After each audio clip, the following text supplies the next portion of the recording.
So act like you've been here.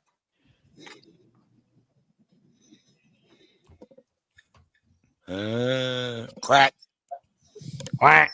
No, Spaz doesn't know where he is. That's the problem. Yep. Oh, he's in the chat. Look out. Oh, God. Yeah. I haven't seen it yet. Oh, boy.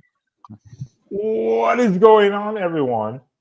Welcome into the voice of college football's College Football After Dark right here, as I am live tonight from the beautiful city of Reno, Nevada. Shout out those Wolfpack. Hopefully Neil shows up.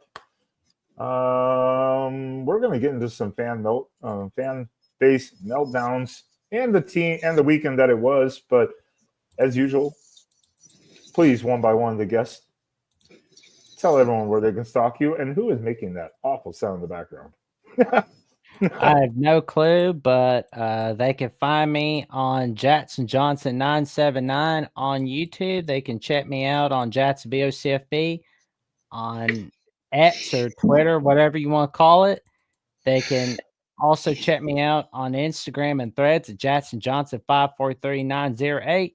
And of course, they can check me out on Alabama at the Voice of College Football, where every Monday afternoon, Johnny Burtz and I host Crimson Tide Live at 5 p.m. Central Time, 6 p.m. Eastern Time, including tomorrow's edition, Cupcake Week, where we discuss our take on the Mercer game, which, I mean, I guess that's going to be like a 5-minute clip, I guess. But in all seriousness, we'll be recapping Alabama LSU and how it affects the SEC title race. Then, of course, Jeffrey at Only Talk Sports and I take your calls Thursday nights on Alabama with the Voice of College Football, 10 p.m. Eastern Time, 9 p.m. Central Time. And you can check out the Alabama LSU post-game show from last night where Jeffrey and I discussed a lot about Alabama LSU and how it affects the Crimson Tide and where we go from there. To the Cupcake Bowl. If that were me doing the scheduling, I wouldn't have scheduled Mercer, but that's just me now. That's just wrong. And no smoke on the Bears here. Come on. Hold on. I have to highlight this real quick. Spaz, were you drinking a 2-gallon milk, a bottle of milk? No. Or was that water? Iced tea. Oh, okay. God, I was like, wait a second. What is happening right now? I literally thought you were chugging milk. Oh, Lord. He's the milkman.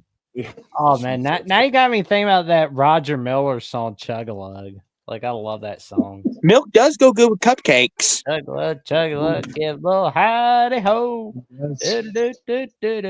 Yeah, how about no? You're not on his top 3 list, so don't worry. Oh, no, wait, you are. Yeah. Never mind. Anyway, Sean, where can people find you? Well, hopefully not getting sniffed by Pac. But you can find me every week here, Voice of College Football After Dark, and occasionally on some of the other shows as well. Jackson will drop my Twitter link for you. So you can go there and get my takes on various things from college football, college wrestling, global events, new music releases, a very varied interest, and I like to indulge in all of them on that wonderful, completely unbiased platform. Yeah, Pat 12, you're not going near my dog. That's a no. Ben, you're in the rankings. They're not. He didn't specify whose dog, right? I'm assuming My dog. You've never seen my dog on camera. I think he means Austin because of the doggy. Yeah. Oh, okay. That's the audio avatar of my dog Bear that I put in the in the audio avatar on like my StreamYard thing where it's. Wait, that's your dog, Jackson, in Austin's profile? Okay. Yeah. That's why I'm just kind of like, to Pat 12. That's a no. I like Jackson's dog. It's cute. Okay. Get off the sniffing rankings. Let's go. Moving on. Spaz, where can people find you? On X at Sean_Spazdrag. You could also find me on Instagram and TikTok and all the other social media outlets. And before we get started, I figured it out. I know who the Pac-12 is. It's Tim Prangley. I figured it probably was. We know it's you, Tim. Tim likes to sniff, so we understand. Oh gosh. It's the closest Just when you thing think he'll you- ever. It's the closest thing he'll sniff to a national title in the next decade. Well, God damn it, Spaz. is it my go or Spaz still promoting himself? No, you're good. Go. All right. Oh. No idea. Okay, so you can find me on Sports Talk with Austin 2002, where me and Jackson do our weekly shows on Wednesday and Saturday night. And you can also find me on X at Austin W19802639, where I give my takes on a lot of different things and just hanging out, being a good person. The Nuggets won tonight, woohoo! And the Cardinals were on a bye, so we couldn't lose. How about you, Ben? Where can they find you?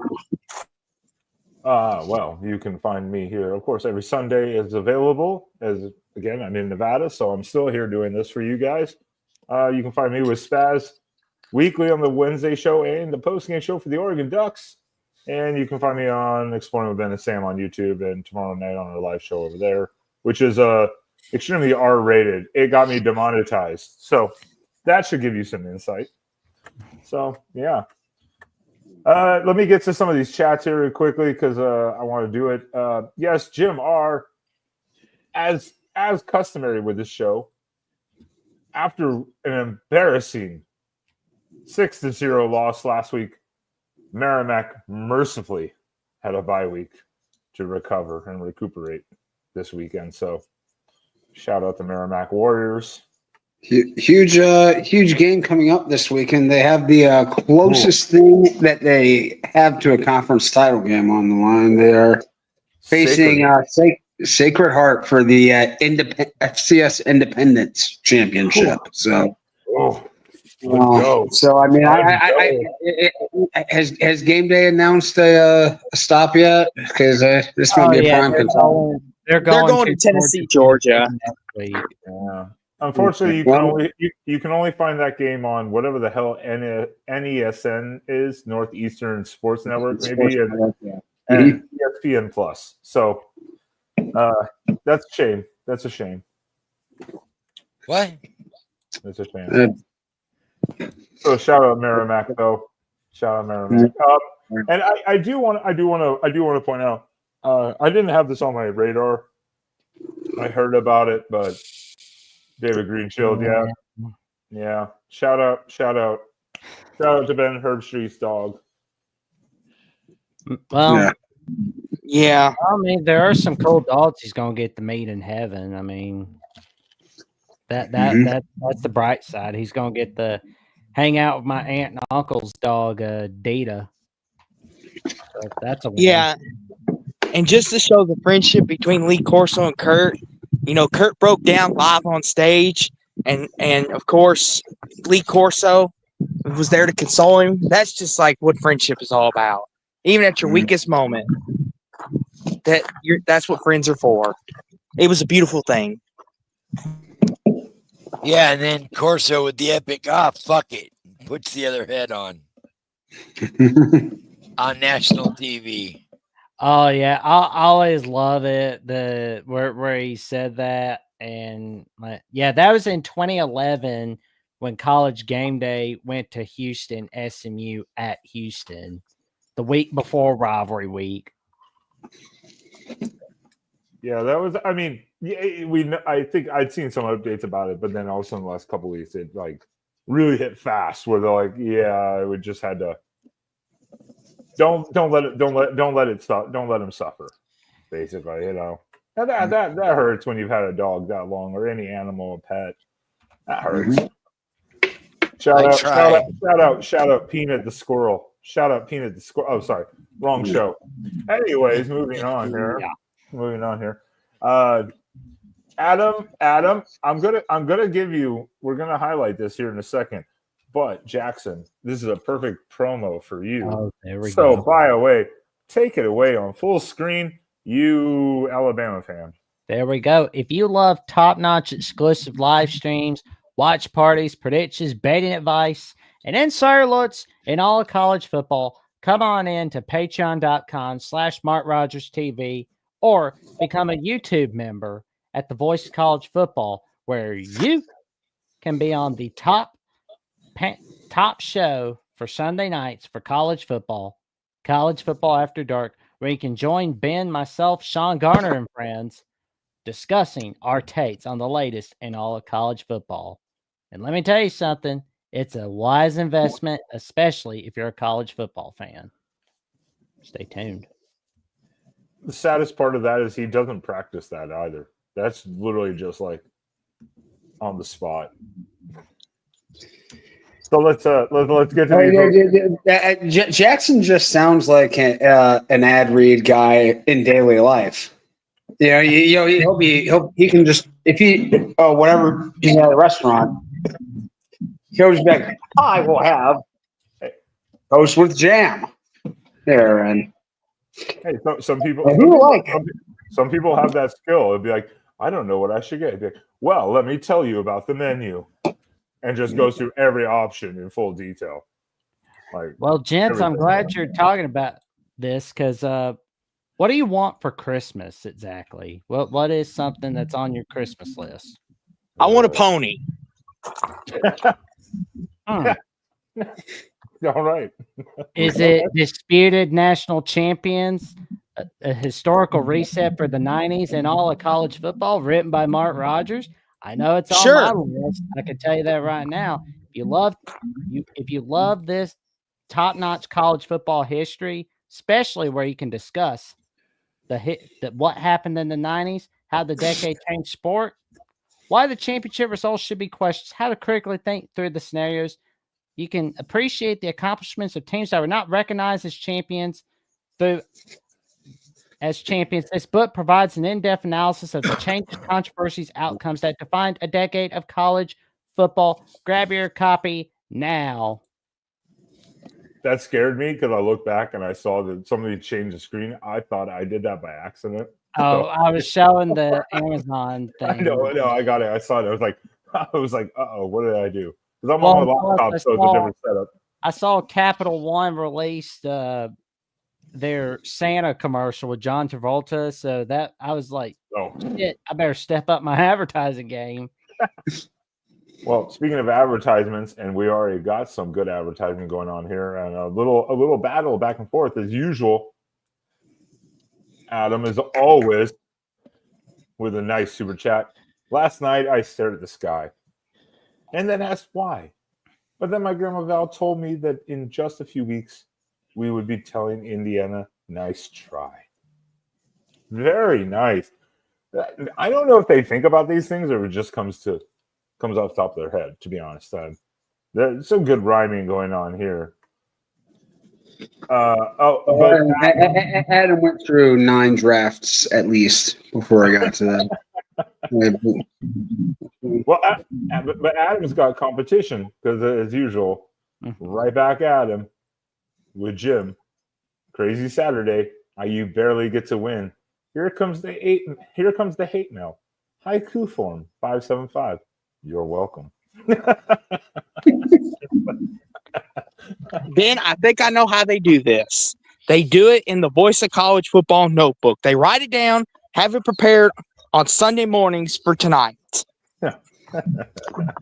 It's like I mean, I know what a haiku form is, but I mean, damn, I wouldn't remember that these days.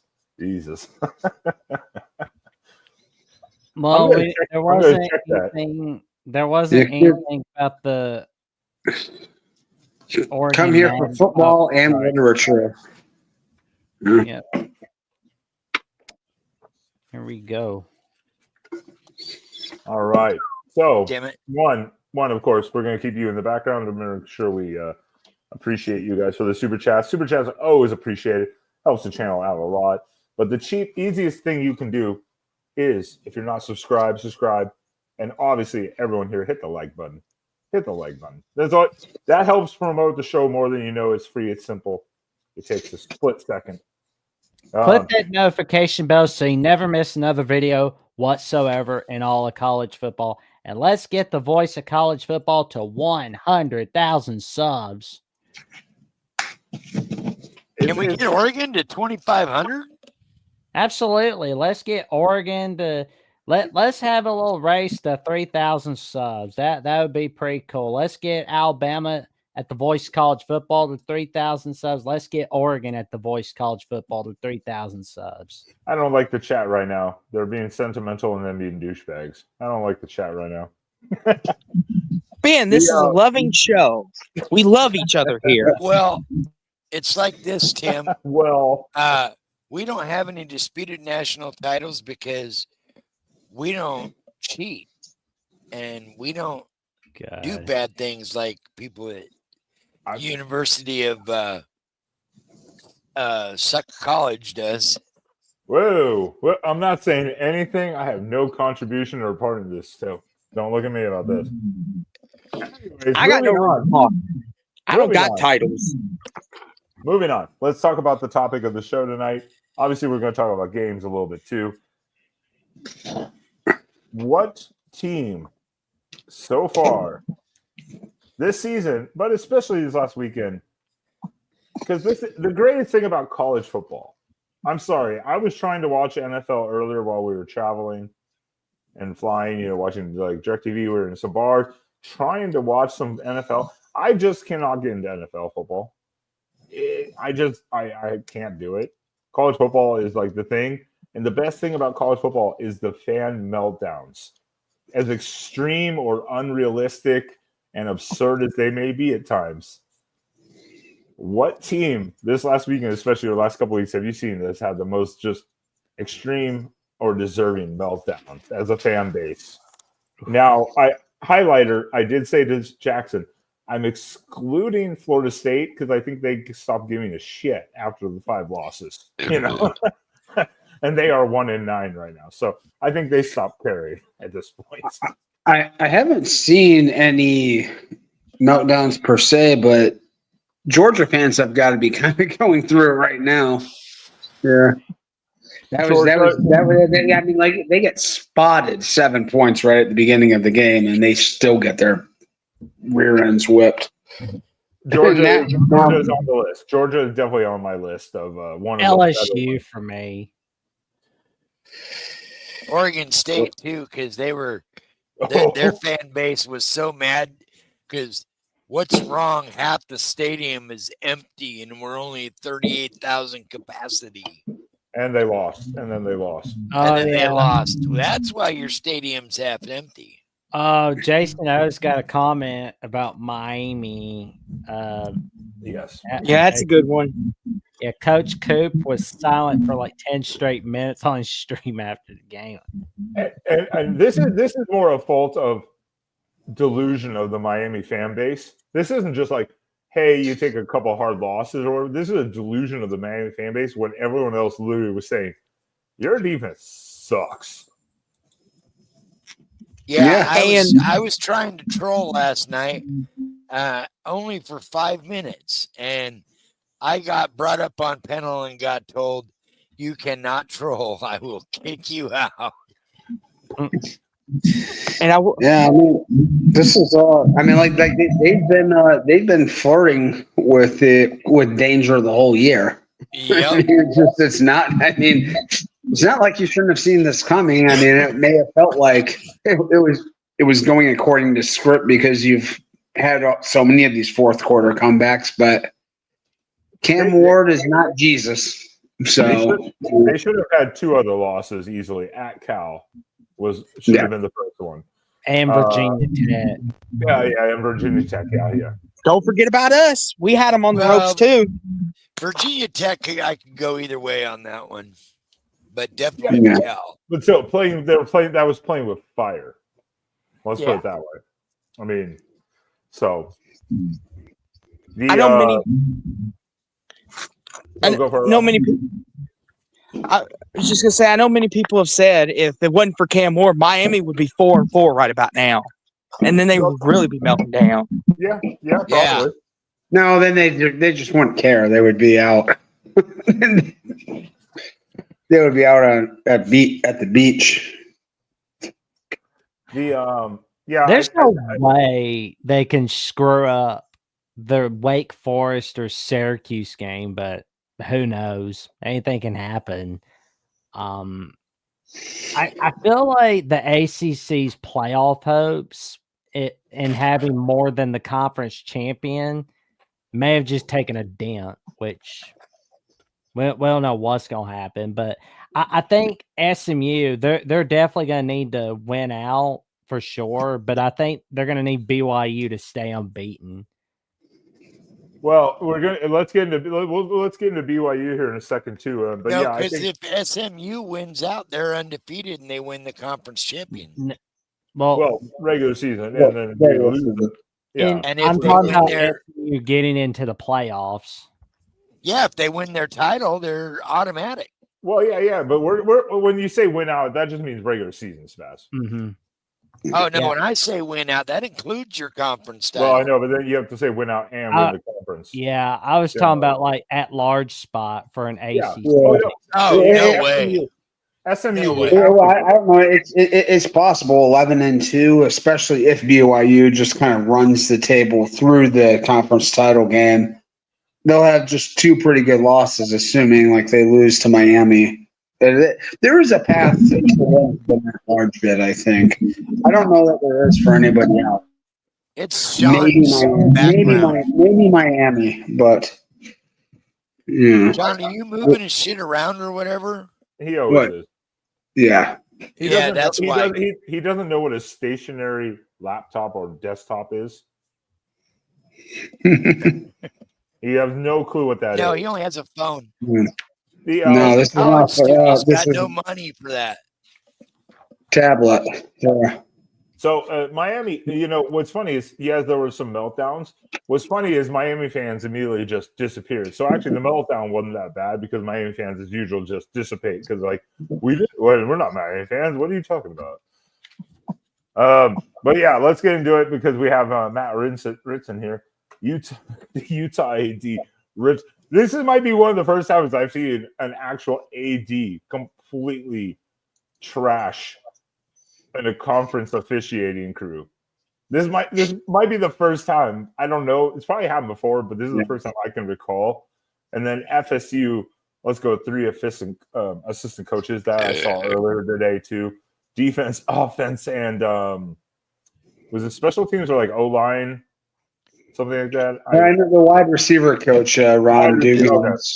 Okay. I remember that name because he was a former player back when they had really good teams. Okay. I couldn't remember what the third one was, but so let's go over FSU really briefly. I mean, this was needed. One, FSU was never going to fire Norvell. The buyout's too much. Sure. And I think FSU is still paying out Taggart, even to this day. I think they're still owing Taggart money. So FSU cannot afford to fire Norvell. But this was needed. But this how bad is it though that this same team, crew, like coaches, 13-0, winning the conference title this year. So I don't know if it's just the coaches this is also Norvell. It's more him than anyone else. The coaching staff is getting blamed for recruiting or transfer portal stuff. But I'm sorry, when you say I'm going to bring in DJU, shout out Dave for our Oregon people, for Mateo. Love you, but DJU is not going to solve Florida State problems. No. Sorry.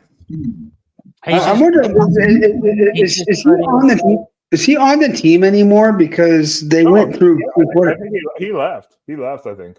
DJU is like the definition of putting gasoline on the fire. Like they they benched their starting quarterback, then went back to the Brock Glenn was the guy that they benched before him. Yeah. They're pulling a Michigan. They're going through 3 quarterbacks and then going back to the original guy. Florida State has a problem all around. Their defense has actually tried to play a lot better and done better, but their offense as a whole, top to bottom, is pretty much garbage. At least also scheme-wise maybe too. It's just garbage. And that's shown. They're 1-9 in the ACC. How do you go 1-9 in the ACC? Exactly. They're that bad.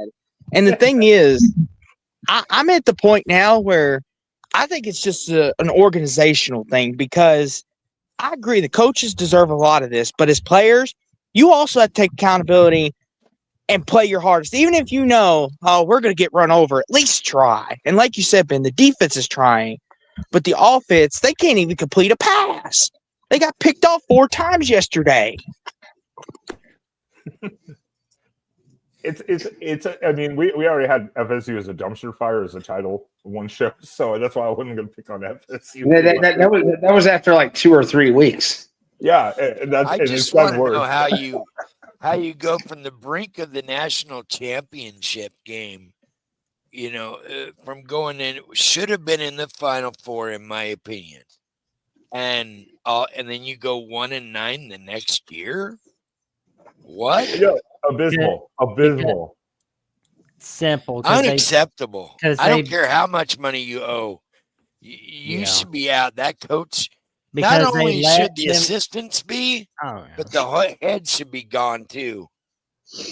Oh yeah, like they let themselves drown into self-pity. They let themselves live in what could have been, what should have been, what would have been. Like, you've all seen it in your lifetime. Like, in chat, you can chime in on this if you want. Like, you've all heard that one person. It could be a family member, a relative, a friend that you hung out with, somebody you went to school with.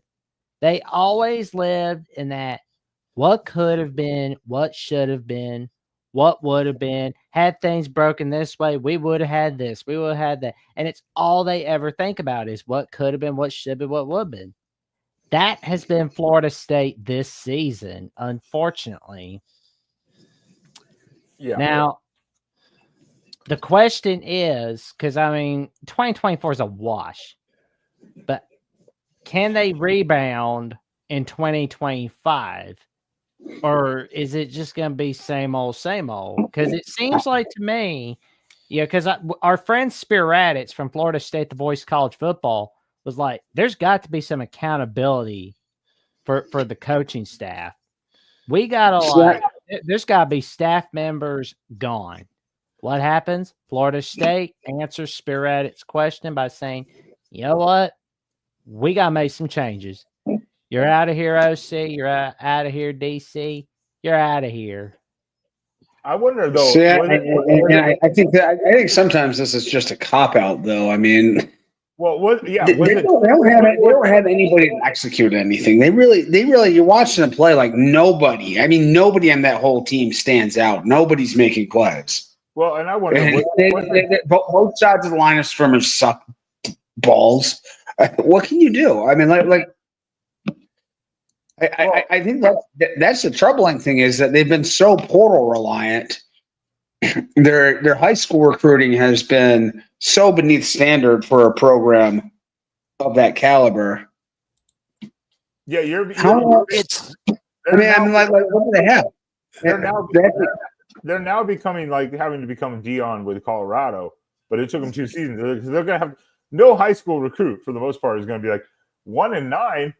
Yeah, I want to go play for that team. Hell yeah. But I think also with this firing, it came too late.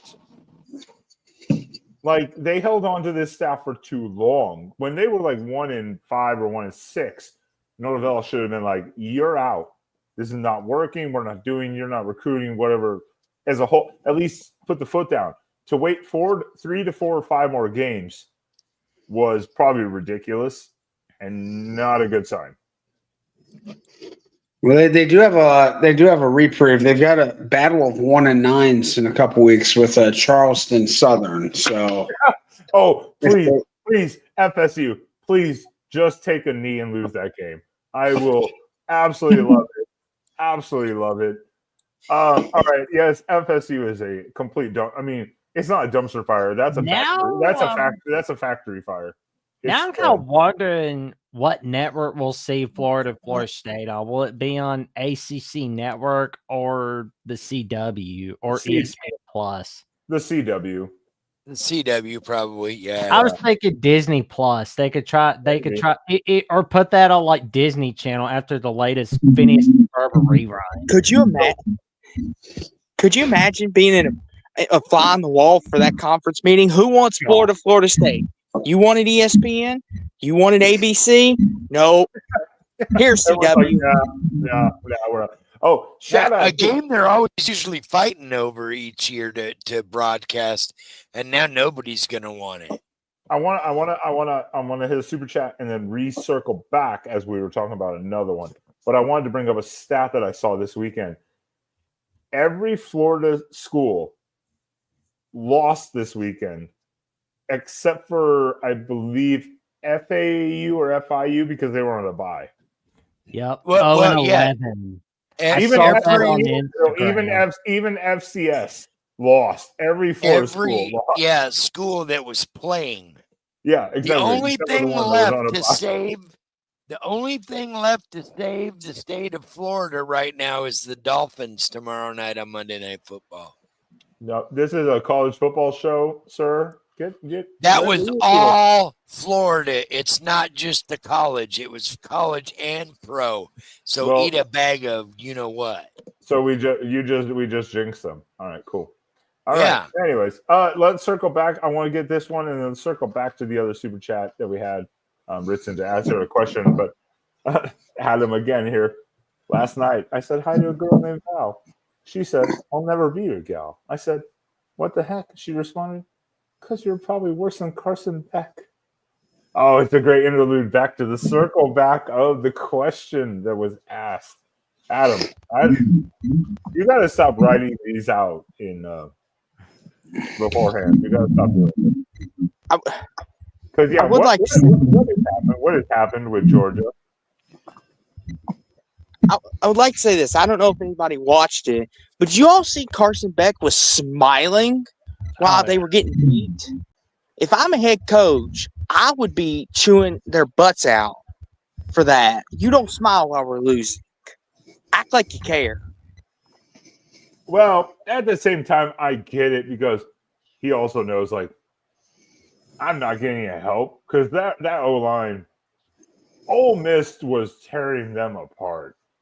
Mm-hmm. Absolutely tearing them apart, which was actually surprising to me.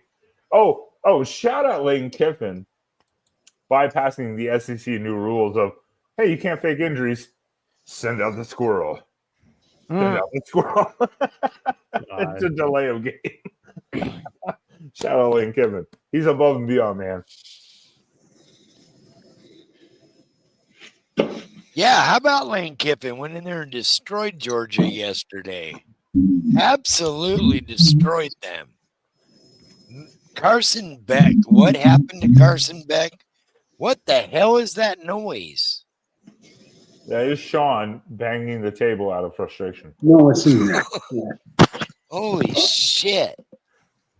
I turned down my speaker, so I'm on different headphone settings, so I had to turn down the noise because I was like, wow, it's really loud.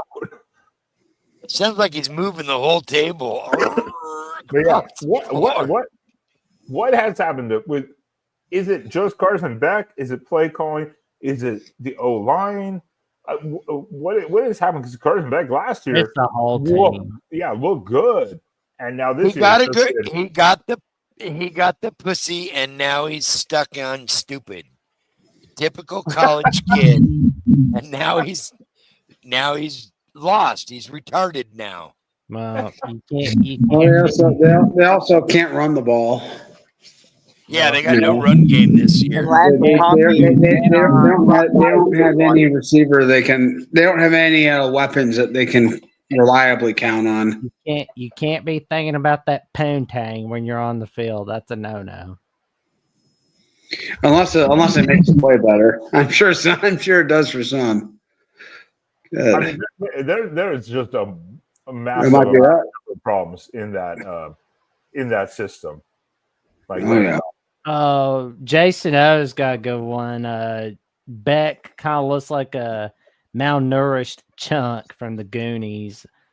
I was kind of thinking more like Mr. Pink from Reservoir Dogs. Because I remember like Johnny and I were talking about it on Georgia Week for Crimson Tide Live a few weeks back. He kind of looks like Steve Buscemi. But it's like I'm just that's got to be on their O line because they've got two decent running backs. Oh they man, can't run that the ball O for nothing. line. Oh man, the team they should have just been telling him, "We need you acting like you need a freaking bag on your hip."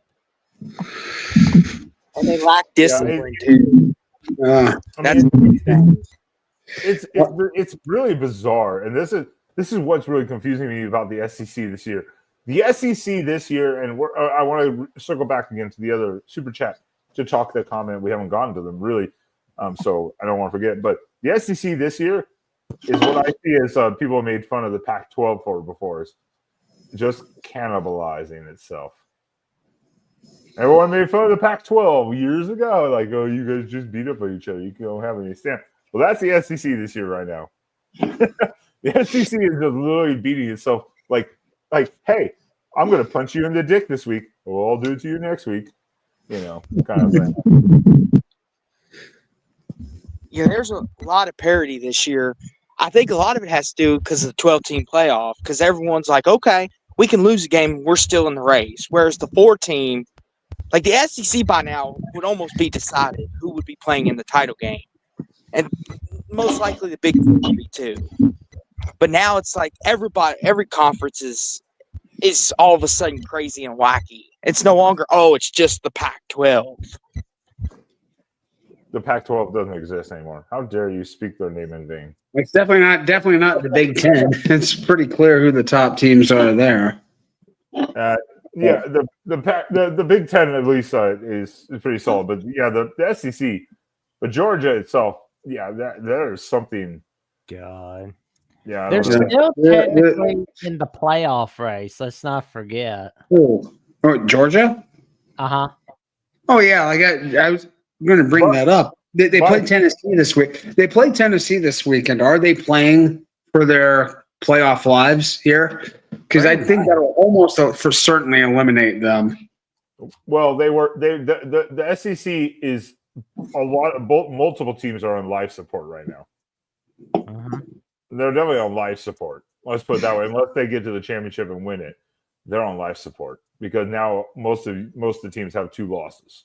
Well, if you get to the SEC championship game, you're almost certainly going to make the playoff. Well, depending on if you get a 3-loss runner-up, 3 or 4-loss runner-up, be pretty hard for that to happen. But no, I'm saying, but say everyone goes in, both teams are 10-2, you lose it, you're 10-3. I don't know if that 10-3 runner-up. I'm pretty sure 10-3 with an SEC title game loss, you're probably getting in. Well, but that's fair because the Big 12 did shoot itself in the foot, obviously, the last couple of weeks. That's why I want to circle back to Matt Ridson, obviously, after Adams. Come on. What happened with this Utah BYU, the Holy War, the return? Because, again, I told Jackson I've never seen my Twitter feed get taken over by one topic so quickly where I don't even watch Utah stuff. And that's all I saw for like an hour straight was just Utah.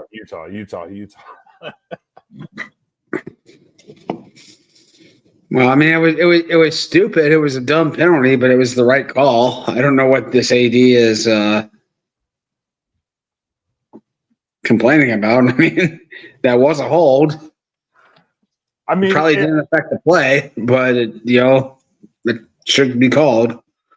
it was ticky tacky to say the least. But I've seen more egregious stuff not get called. But at the same time, on that pivotal moment, yeah, I get why Utah fans are frustrated about it. But then Utah allows them to go right down the field for a game-winning field goal. So also Utah defense, you're at fault. You know. Yeah, and I mean, like Utah gets to continue their charade for another, or BYU, I should say, gets to continue their charade for another week. I think it's just a culmination of just frustration across the board because Utah had very high expectations coming into the year. A lot of people thought they'd go 9-3, 10-2. They would be the team that takes the Big 12 spot. But then, of course, injuries happen. Cam Rising, goes down again. They're not playing like they want to. I think it's just a culmination of everything coming together. And the AD's like, you know what? I'm just going to let it rip. I'm sick and tired of it. Yeah, I mean, there was multiple facets to this game where Utah, I was surprised by the score at the end of the first half. To be honest, I was surprised. After Ludwig left as OC and all that stuff. But, yeah, I mean, I was surprised. But Utah didn't do anything to help themselves in the second half. No, offense was dead. Offense just took a nap in the second half of that game.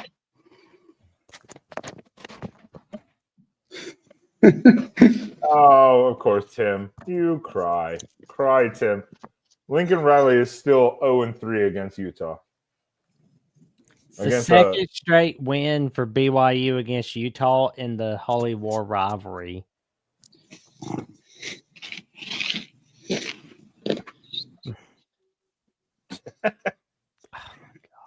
Who got rid of Pac? Who got rid of Pac? He needs to sniff people. Not anybody tonight, for one. This is a free country. I'm pounding the desk in frustration. It's a free country. Release Pac. I think it was Jackson. I didn't do anything. Jackson tonight. doesn't like the pot. Well, you can't be talking about sniffing the dog. That's a no-no. Well, I mean, dogs sniff each other. So release the Pac, sir. I didn't do anything though.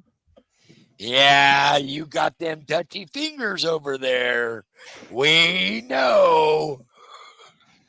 Oh my god.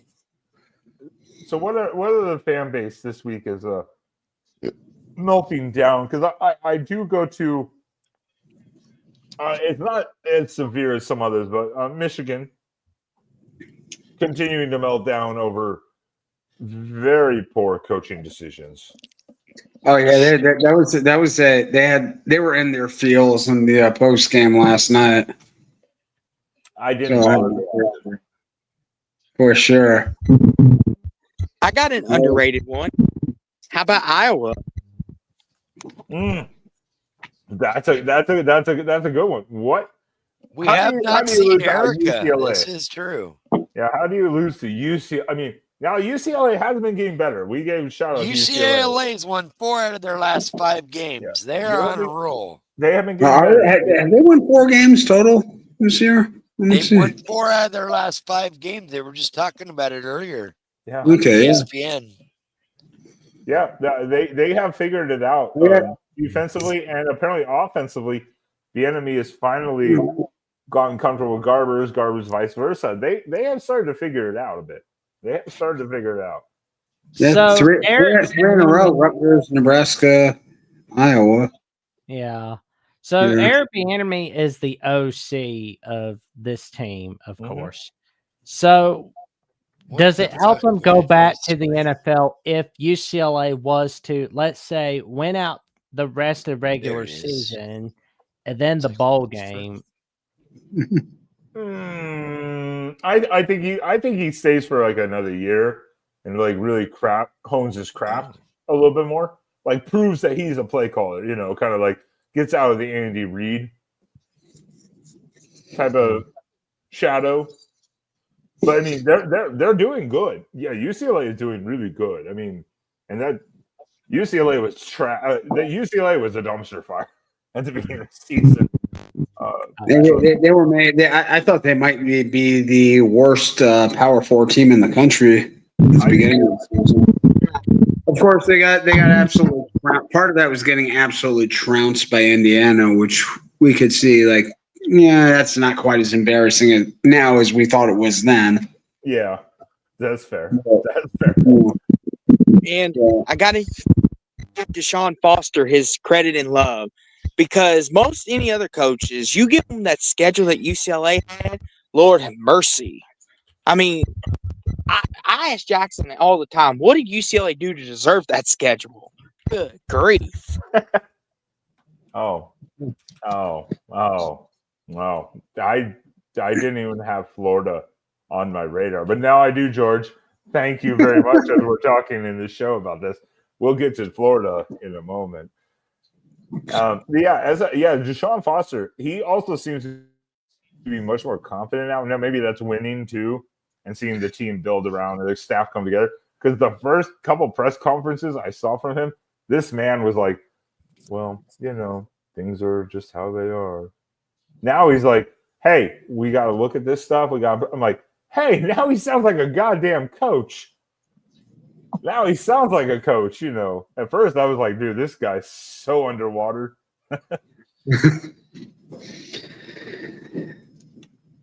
Yeah, this guy was just hired by an administration to fill a role at some point.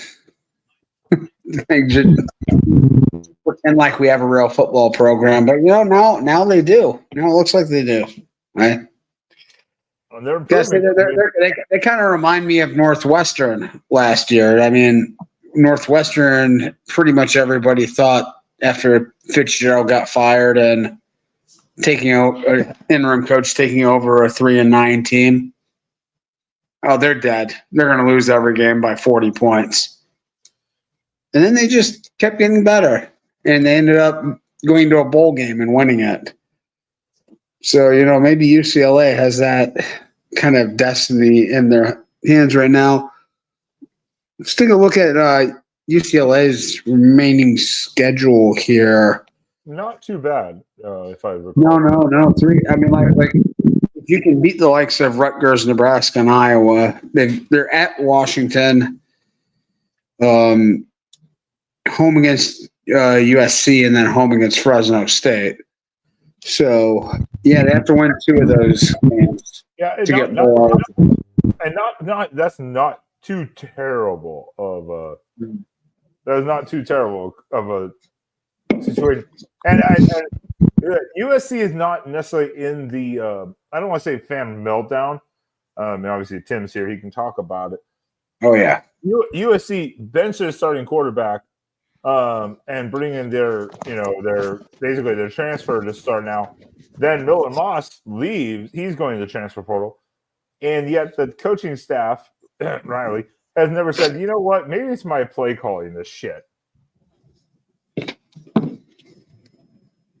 I mean, can you blame a player for all the faults of your team when literally you're the play caller and you're making dumb decisions? Yeah, supposedly Miller Moss was like Mr. USC, right? Like had grown up, like this was the team he had wanted to be his whole life. Oh my God, he was ascending to the Heisman after last year's bowl game against Louisville. Yeah. Sorry, this was a guy who just bled crimson and gold. Never wanted to be anywhere else, and now he leaves when he has the starting quarterback job. It's an ugly sign.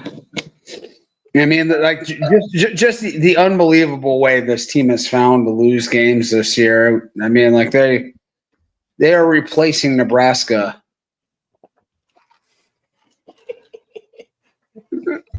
We always speak truth. Always speak truth, Tim.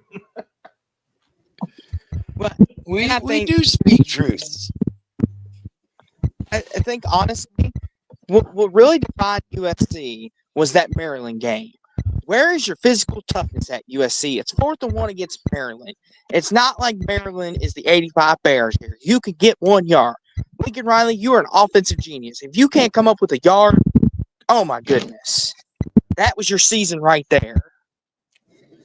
Oh, by the way, I did hear when I caught a piece of the Beaver, they were talking about the Beaver game on one of the radio stations or one of the games that I was watching while tailgating yesterday.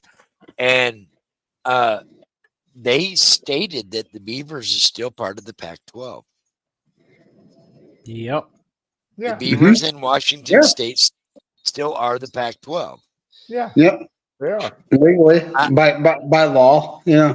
Yeah. It's just I didn't realize they were actually leaving them. I thought they were actually dismantling the name and they were more or less independent for the year. No. As of like a year ago, officially they retained the rights completely to the name. Yeah, but I still thought I didn't think the media or anybody was really even playing into it. But with Washington State being 8-1, I could see. Shouldn't it just be the Pac-1? Because Washington State's the only team that's doing anything. Well, but they've already added teams. They've already added teams in their They're up to 6 next year for the 2026 season, I believe. which is the only reason why you've seen the And they're probably gonna have a couple more, but yeah, which is why you've seen the schedule of Oregon State and Washington State doing a home and home next year. So they play twice next year, home and home. That's the only reason, because they didn't get a couple of the team confirmations to do it. They are going to rebuild it, but it basically will be a Pacific West of the Mountain West. That's all it will be. it'll basically be the Mountain West with Oregon State and Washington State in it. Yeah, but they're hoping that in 2 years they get basically back to 8 or more teams, because I think it's 8 teams you need to be considered a conference. I don't know the number. Gonzaga, they're joining basketball. I know that for a fact. So that I don't know how many that would make, but Wait, they're joining the Pac-12 for basketball. yes, Gonzaga is. Might as well get St. Mary's for that as well. All right, I swear to God, whoever stop it, Sean, you stop moving your shit around. That thing is killing my eardrums. Swear to God, that's static. You know what? I wasn't gonna do this, but I thought it was appropriate. As I won't be the homer. Spaz can be the homer if he wants. Shout out and how dare you to all you narcissistic, greedy, selfish Duck fans last night after Oregon beats Maryland and calling, oh my God, what's happening? Shut up. You had a slow game against Maryland. Shut up. You won by 21 points. Who cares? Shut up, Duck fans. Yeah, some of them were crying last night. Oh, they won't be number 1 tomorrow. Yeah, retard. They won by 3 scores. They're still going to be number 1 as long as they don't lose. And they have a head-to-head win over number 2. And number 13. Yeah, so they ain't going anywhere. Yeah, it was just, and I got the conversation. It was such a slow start, drop passes, but you have one receiver that's coming back from an appendix surgery. You have another receiver that's out, and you have one of your top O-linemen that's out. We saw at the beginning of the year the O-line that we've had the last month with Marcus Harper in there and Johnny and Connerly, it glued. But the minute you take any one of those guys out, there tends to be a little bit of issues from here and there. Not every play, but every third play or whatnot, there's some issues. And, and Ohio State. That's what happened. Ohio State seen this too. After their starter went down, their backup goes down. They're like, "Oh, they've lost shit." 2. I mean, it's like, holy shit. I mean, we're pretty much playing without any tackles right now on the offensive line, and the offensive line, honestly, last couple weeks has been fantastic. But and so that's why for the Oregon fans that were giving everyone a hard time last year or last night, I was like, look. Stuff happens. You're going to have a down game. You just came off the game. You're playing Maryland by all means, who's not a terrible team, but not a good to great team. They have some interesting concepts passing wise. They had a bye week to prepare for Oregon. Now you're going on the road to Wisconsin, who also has a bye week to prepare for you at home. Ooh, your mind was not just maybe in the game fully. It's going to happen. It does happen. I mean, this is what you do. You're dealing with college level, you're dealing with young 20-year-olds, 18 to 23-year-olds, It's going to happen. I just want to go back to my 2012 self and say, hey, Oregon and Maryland, that's going to be a Big Ten game. They're going to be in the same conference. It's going to be the Big Ten. I would have still told you then as I do now. This is disgusting. I want to acknowledge congratulations to Dylan Gabriel on the passing the Jesus.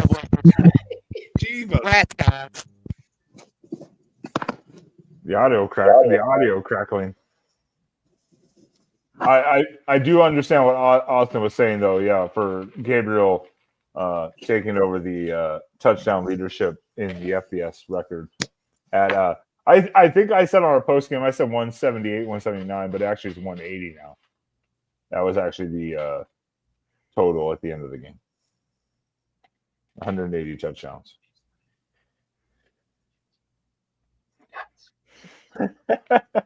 Oh God. Jason. Always can. Why is everyone leaving? Going off camera. I'm heard.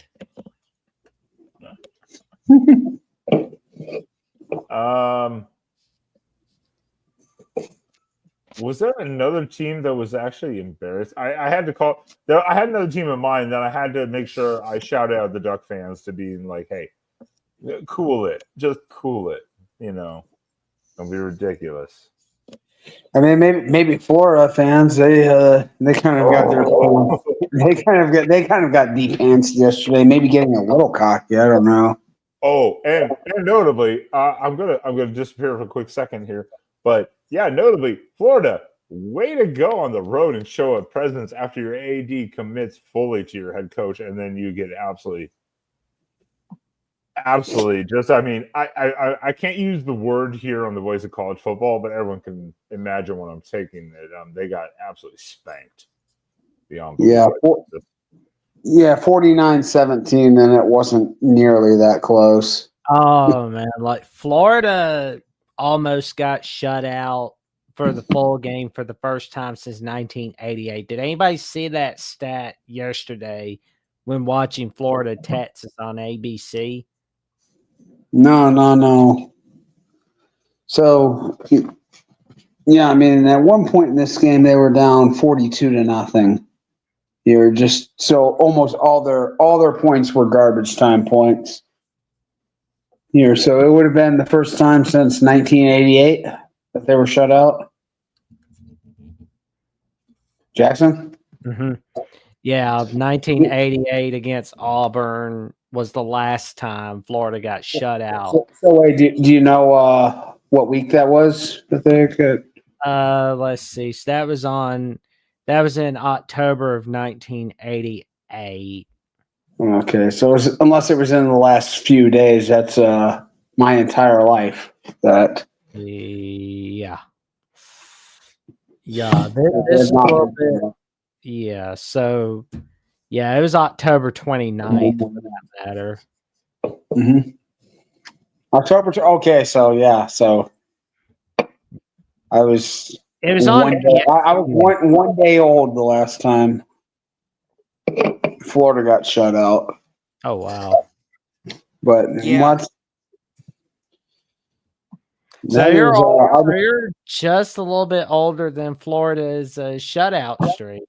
yeah, just a touch, just hours older. You know, How's it feel, man? I don't know. I hope their shutout streak ends before I do. That's just one. If I see them get shut out, I'm going to be like, "Oh crap, my time's coming." So maybe I had a little bit more invested in that game than I realized. Well, the way it's going for Billy Napier, we could see that shutout streak end soon. Yeah, no, I going back to talking about the reactions on social media. Oh my Lord, did that AD decision get met with a chorus of unpleasantries from the Florida faithful on Twitter. Nobody wants him back. Nobody. Mm-mm. Well, let me ask you guys this. Does Florida upset anybody coming down the stretch? Because at this point, they're just hoping to have a marquee win that Billy Napier could build on. Well, they are 4-5. So, and they've got the game against Florida State to finish. So you think that should be a fifth win, but who knows? And yeah, LSU and Ole Miss. They've got both LSU and Ole Miss at home. Mm-hmm. So maybe some chance. I don't think. I mean, it would be embarrassing to lose to a team. Well, with the walk-on quarterback right now, no, I think they're kind of going to drop both of these games. I'd be very surprised. I'd be very surprised to see them win either one. And then, yeah, Florida State. You know what? I mean, like, if the team that showed up yesterday shows up against Florida State, I wouldn't be that surprised if FSU won against them. And, yeah, that'll be a 10-3 game, and everyone will be like, why are we watching this? Why are we wasting our holidays on this? Yeah, and that was like when I started watching football in the mid '90s, late '90s. This was consistently one of the 2 or 3 biggest games of the year. Florida and Florida State. They always played it on rival. Well, they still do always play it on rivalry weekend, but they would play. It would be played right after the Ohio State-Michigan game, and usually it decided a national champion who was playing in a national championship game. One of the years they actually had a rematch in a national title game. And but I mean, ever since about like 2000, 2001, it seems like this game hasn't meant much of anything. We haven't had any time where both of them were good at the same time. And I would just love it. Would be so great nostalgia for me if we could have a year where it's like 11-0 versus 10-1. You know, that would be delightful for me. But that's not happening this year, and it's probably not going to happen for the next few years, given the direction both programs are in. Speaking of that I got a good one. What's Oklahoma's fan base feeling like after they had the game 1 yesterday and then fumbled? Missouri takes it back. What's Oklahoma's fan base like today?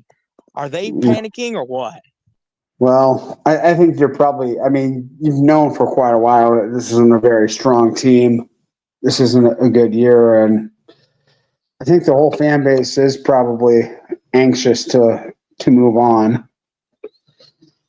Yeah, I have a feeling Brent Venables will get another year, but it's not going to be a very pleasant situation for him. He's on the here's the thing. They came in I'll like say a this. wrecking ball. Well, I mean, I think they might cut him some slack this year because they lost. They've been murdered by injuries this year. That's true. So it's I guess there's a little bit of an excuse built in, and the team actually has improved the last couple weeks, but yeah, they're not very good at all. But you've known that for quite a while if you're an Oklahoma fan. You think you're just like, we're a bad football team this year. One fan base that absolutely has to be. No one thinks about them because they're in the Big 12, but Oklahoma State. I mean they are a dumpster fire this year. You called it, Jackson. Credit to you. You called it. Me? I mean, because it was like I remember when I was setting up my top 10 potential disappointing teams list for the preseason. I put Oklahoma State on that list, but I was like, I didn't think they'd be this bad. But I mean, nobody did. Yeah, they're 0 for the Big 12 this year, and not many of these games are even competitive. I mean, look at this. They got up to number 13 in the country at one point this year, and they have just lost everything since then. There hasn't been this weak of an Oklahoma team since the John Blake era from 1996 to 1998. We were just talking about Oklahoma State. I know. It's like the Center State has just been a disaster this season. Yeah. Like, do we see Oklahoma making a bowl game? I'm not seeing it. If they Oklahoma State is already out of contention. Well, we know Oklahoma State's out, but do we see Oklahoma making a bowl game? Not after you have that disastrous ending against Missouri. I mean, what in the hell? They've got games against Alabama, LSU. I'd be shocked to see them win either one of those. So, no. Nope. Oh. Before we get off of the fan base stuff, LSU. LSU. Who? Exactly. You bring an actual live tiger back to your sideline from a guy notably, apparently, who's only lost that tiger twice before. And then you lose the game instead. So, in epic fashion. Wait. Only lost the tiger twice? Yeah, apparently the tiger had only escaped twice before. Apparently, that's the story behind the tiger. Is that a good thing? I mean, like, well, I couldn't imagine like as you saying, "Hey, this is Willie, our famous tiger keeper. Only 2 tigers have ever escaped under his watch." It was the same tiger, as I understand, but the point is, the tiger didn't escape, but the wind escaped them by a large margin.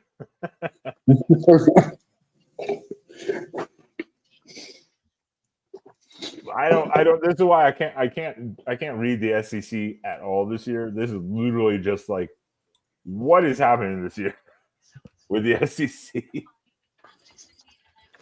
Oof. Yeah. I don't know. Alabama starting to show some defense though, a little bit this year, huh? Oh yeah. But yeah, we were a lot better than we have been in the past several weeks. I think because I remember talking with Jeffrey at Only Talk Sports on the call-in show Thursday night. I said that Alabama. Where did Austin? He dropped. He might be back. Oh yeah, he'll be back. Anyway, so I remember Jeffrey and I talked about this Thursday night, and I said that we need to see more of what we had against Missouri. Well, it looks like we had more of what we had against Missouri and then some, because our running game was lit. All of our touchdowns were rushing touchdowns, although we got to get more of a passing game maybe not for the rest of the regular season, but for the playoffs. If we can manage to win out the rest of the regular season, we should be good to go. I mean, I know it looks easy, but here's the thing. Do not think of the rest of your season as easy, even if it looks very easy. That's how you get upset, and quit fast and hurry. Yeah, they finally let they finally let Milrow not be Mildew by letting him run the ball. You saw last year how effective he was when they let him run the ball and not just sit there and be a pocket quarterback, because he's not a pocket quarterback. He needs to be on the move. And you saw what happened yesterday. It was a prime example. 185 yards and 4 touchdowns. That's letting your quarterback be the quarterback that he is and that he's comfortable with. Yeah. I see the issue with running a quarterback as much as he did, and he was very effective. Obviously, I mean I kind of gave up mid third quarter because I'm like, yeah, this is done. I was like, this is over. But the whole day yesterday was kind of, I don't know. I don't want to say it was kind of a lame day for football, really overall, wasn't it? I mean, I don't think any of the big games were that intense. The one game that had some kind of drama was Michigan, Indiana. yeah, But if you watch that was a pretty boring game itself. Miami, That was Georgia not a- Tech had drama. That did a little bit. Yeah, yeah. Yeah, Yesterday did bill out to be at the end of the day kind of. At the end of the day. I mean, BYU Utah was pretty fun because I mean that's right. Okay, that's the big one that you missed. But that game ended at 2:00 on the East Coast. So yeah, it was like 1:15 when it ended for me, and I had to be up at like 4 a.m. I was like, I'm still here watching. Why? like who wouldn't want to stay up late for the revival of the Holy War? I mean, it's back as a conference game. That's what I love. That's true. That's true too. Breakaway, two fumbles, scooping scores in like 2 minutes in the fourth quarter or whatever. I mean, Somebody's sleeping. what? That is fast. Yeah, Spaz, wake up. No, that's not Spaz. I We're muted talking him. about my cat purring. Oh, your cat purring. Lincoln, give us your take. I was like, what the hell? Lincoln, say hi. What up, Lincoln? Tell that pussy to calm down. That's what she said. Oh boy. Wow. Good job. Yeah, Eddie. So meltdown aside with the fan bases, was there a game? What was the most exciting game? Or I don't know where to take it from now. That was the meltdown mode. Shout out to the now number 1 quarterback in history for touchdowns in a career, Dylan Gabriel, with 179 combined touchdowns. He now is the number 1 all-time quarterback. It only took 7 years of football and 3 different schools for that to happen. Well, Will Howard played 4 years. Well, Will Howard ain't getting anywhere close to that. Yeah. I mean, to be fair, like, the guy's record that Dylan Gabriel broke, Case Keenum did have an extra year in 2011, but that was because he got hurt against UTEP in 2010. And then the Houston coaches were like, you know what? He seems to be all right. Let's put him out against UCLA on week 3. What happens? He gets hurt against UCLA, and he can't play the rest of 2010. Yeah, and Case Keenum was great in college. I mean, he's still in the NFL. He's still in the NFL, so he's done good. But Is he still playing? Case Keenum? Yeah. Yeah, he's still there. Yeah, I mean, I loved watching him in Houston in 2009 and 2011. Those were some fun years watching him. I mean, like, especially with what Houston was doing to Oklahoma State, Texas Tech, and Mississippi State in 09. That was a fun stretch. Yeah, it's made Kevin Sumlin and Damon Holgerson some money in those. Yeah, that definitely made Sumlin famous. Yeah. Yeah, someone kind of rode the coattails. Well, Cliff Kingsbury was the offensive coordinator of that staff. So he kind of, yeah. You know what, Adam? I was liking you before, but that didn't rhyme, so I don't appreciate this comment. Adam, you are going to be timed out for that. Oregon will lose, and they will be met with a chorus of boos. All right. You know what? I don't like that either. I don't like his attitude either. Yeah. Weak rhyme. No. The conferences are all. I think all the conferences are now shaking up to be.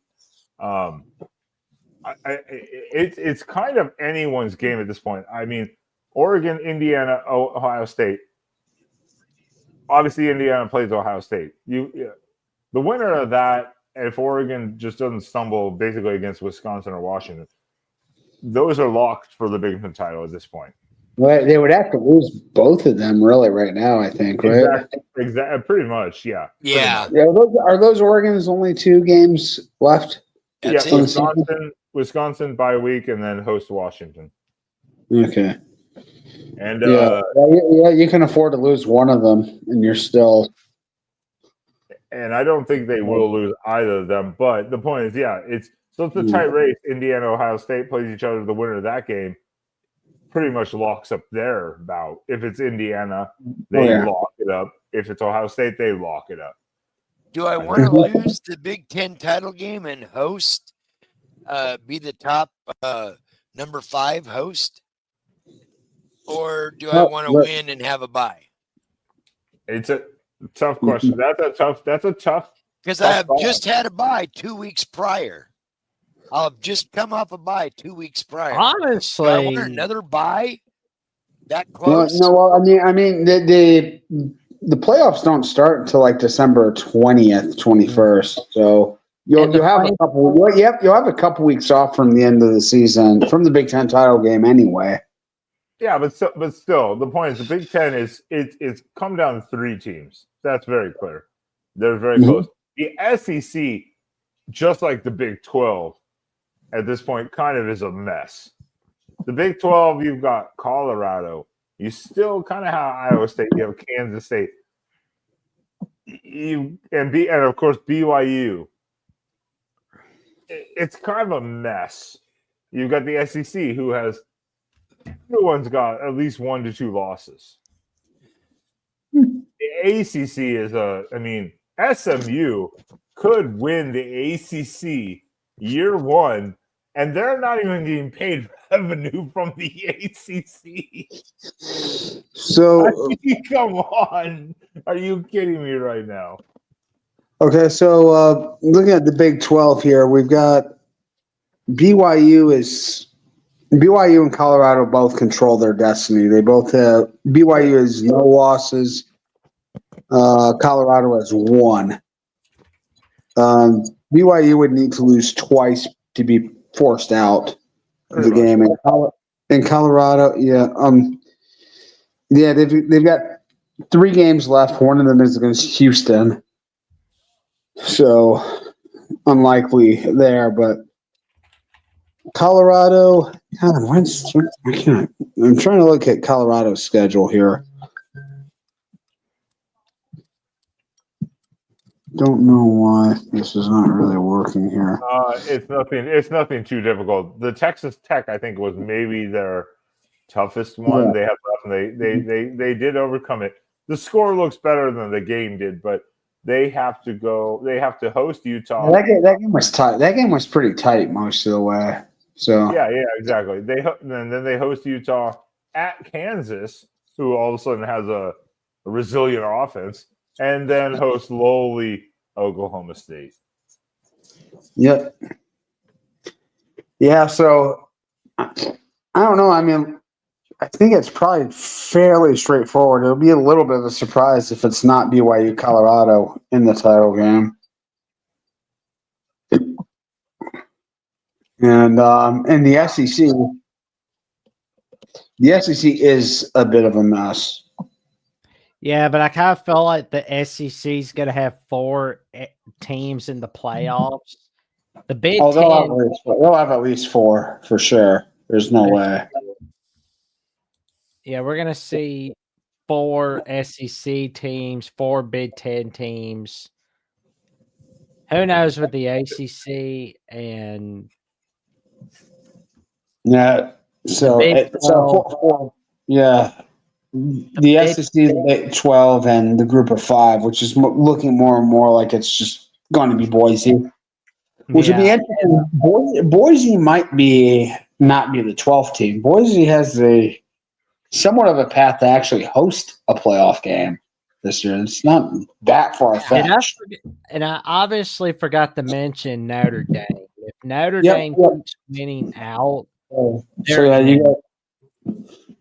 you get if you had four from each, and then the 3 conference champions and Notre Dame, that would be a 4-12.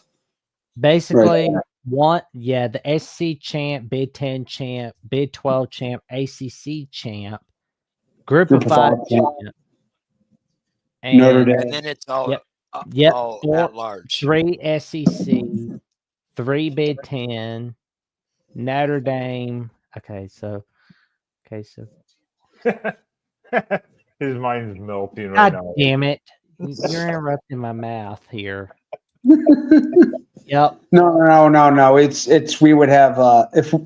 Yep. Right now, it looks like there are 4 teams that are going to make it from the Big Ten, and we know exactly who those 4 teams are. There's no mystery to that. I don't think Boise cannot be the 4 seed. That's a guaranteed. Oh, they're not. Why can't they be the 4 seed? Because they're not a major fight. They're not a power 5. It doesn't matter. The way it's written is they're saying that it's the top 4 conference champions, and they could be ranked ahead of either the Big 12 or the SEC champion. They definitely could. I think it's going to take a little chaos, like loss. It's not very likely. Boise could be, because again, if they run the table and win the conference, their only loss would be a 3-point loss to Oregon. I mean, so Boise definitely could become the 4 seed, but there's going to be some other chaos that has to happen. And shout out, Michael Smith. Think about it. Colorado, SMU, Oregon, and Texas all win the conference champions. And Washington State could get in their at-large bid as well. In the SEC, in the history of the conference, like, we have not seen a team in their first year there win the SEC. We didn't see Arkansas, South Carolina do it in '92. We didn't see A&M or Missouri do it in 2012. That's not a surprise. Jackson, of course you didn't see it. You weren't born in '92. Well, I know, but Texas, I wonder if they're thinking about that, where it's if they win the SEC this year, they win it in their first year of the SEC. I bet you they're going to love that. Oh, well, that's why I like this comment. To think about it, like, teams first year in new conferences, and every conference has literally a newcomer win the conference. Those conferences would be like, all right, we gotta change something, because this is inappropriate. Well, the Big 12 likely will have a newcomer win the conference. Well, that's not. Definitely. I think the Big 12 is the most likely. SEC is up for grabs. Big 10 is up for grabs. But it's just Oregon. It's just Oregon. That would be- No other newcomers. Oh, yeah. A&M is still quite live for the SEC title. True. But the Yeah, funny thing is, Texas A&M has never. A&M's not a newcomer. I just kind of what? No, Buckeyes battle cry. This is not that type of show. You got to Jackson. Great time. There we go. Why don't you tell the Buckeyes battle cry how to do this shit right? Well, Buckeye Battle Cry, if you're looking to be on CFB After Dark on the Voice of College Football every Sunday night, come on in and become a Patreon member at MarkRogersTV or become a YouTube member at the Voice of College Football, where you can become part of the panel on CFB After Dark every Sunday night, 9:30 p.m. Central Time, 10:30 p.m. Eastern Time. And you can still come on in if you just become a Patreon member or a YouTube member at the Voice of College Football. Stay tuned. That is right. You can hit that YouTube membership and Select tier. But yeah, the Buckeye Battle Cry is now going to tell the Big Ten Rivalry Show, hey, kick that Ben guy off your show. I don't like him anymore. I didn't bring my crown. We want to hear Buckeyes Battle Cry. Come on in. Like let's hear him, man. The more the merrier. Come on in. Come on in. Like are you? Wait, he is a hold on. You are a Patreon member? Hold on. I need confirmation of this. I need confirmation. He probably doesn't have the Discord link anyway. I don't know. I need. We're not sending it out to you right now. So yeah, we're really deep into this, but it's a Buckeye Battle Cry. Oh, $5 here. Oh, fancy. I will shout out tomorrow. I probably won't be there for the Big Ten Bravo show. Just now in Pacific time. That's really difficult to do for like 7 p.m. show when you're 7 p.m. Central and your Pacific time. That's kind of difficult, but so yeah, I will probably miss that. Yeah, Texas A&M lost to Notre Dame has become a pretty good loss. I don't know if that's becoming a good loss. Notre Dame that has nothing to do with the conference title race here. Yeah, and also Notre Dame doesn't play anyone. Yep. What is Notre Dame's best win outside of Texas A&M? Louisville. Georgia Tech. Well, depends on what you think of Navy too. They crushed Navy.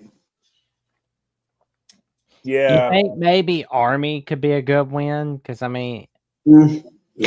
maybe Army's probably a little bit better than Navy too this year. If they make it sound like they did to Florida State yesterday, yeah, that'll make it a good win.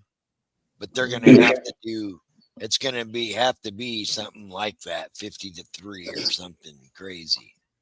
But let's take a look at this SEC.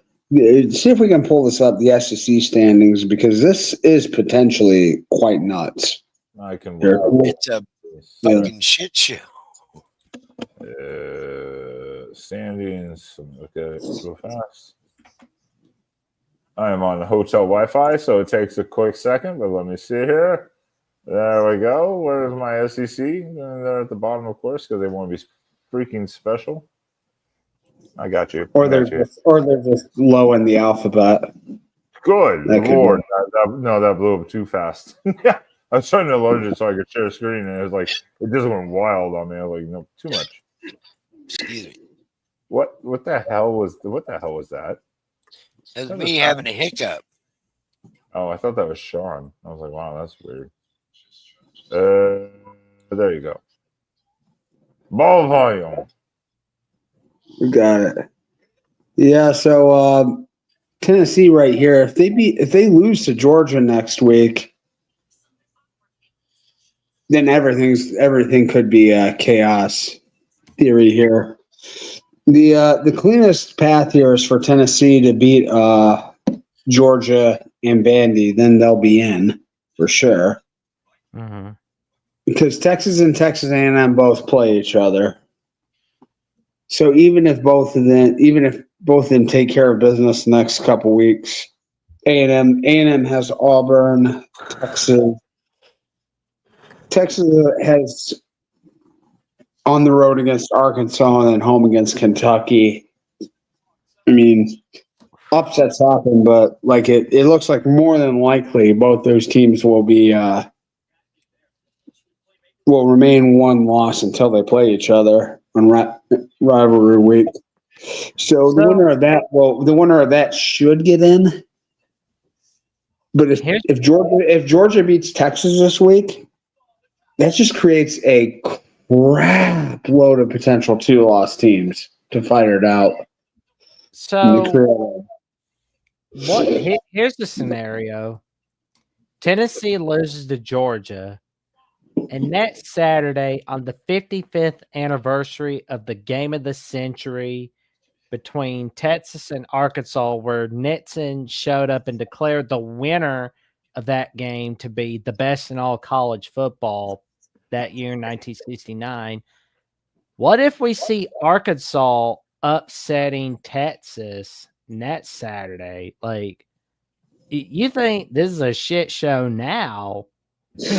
Wait until you see Arkansas beating Texas, and then a few hours later, if Arkansas defeats Texas, I'm not sure if Joe Biden's going to declare them the national champion, but he might. I mean, who the hell knows right with him right now? Sorry. Sidetrack. The best tweet I saw earlier was Joe Biden's last final competition, sand, as he was struggling to walk across the beach. Sorry. All right. Mark is going to kill me. Mark will kill me. How dare you? But yeah, I don't think we'll be seeing any presidents show up to Texas, Arkansas like we did 55 years ago. But maybe the Texas A&M. Maybe. Well, you might see maybe you see Jerry Jones, but he usually does the Arkansas, Texas A&M. Oh, Jerry Jones sucks, but oh well, we'll take what we can get. Well, you might see Jerry Jones. He's a turd.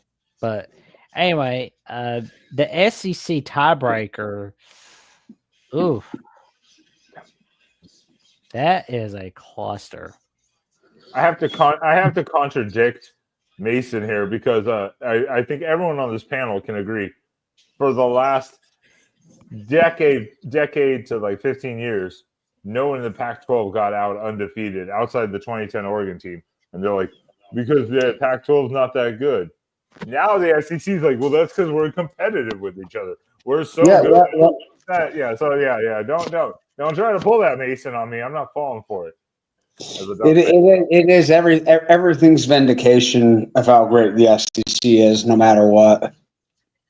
If the entire league is 5-4, or if the entire league is 4-4, oh man, we're just so balanced. We're so tough. Yeah. I mean, I'm not saying the SEC is not good. Don't take that the wrong way. I'm just saying this is what we heard of the Pac-12 fans. Like, oh, you guys are not that good because you're eating each other alive. It's like, well, yeah.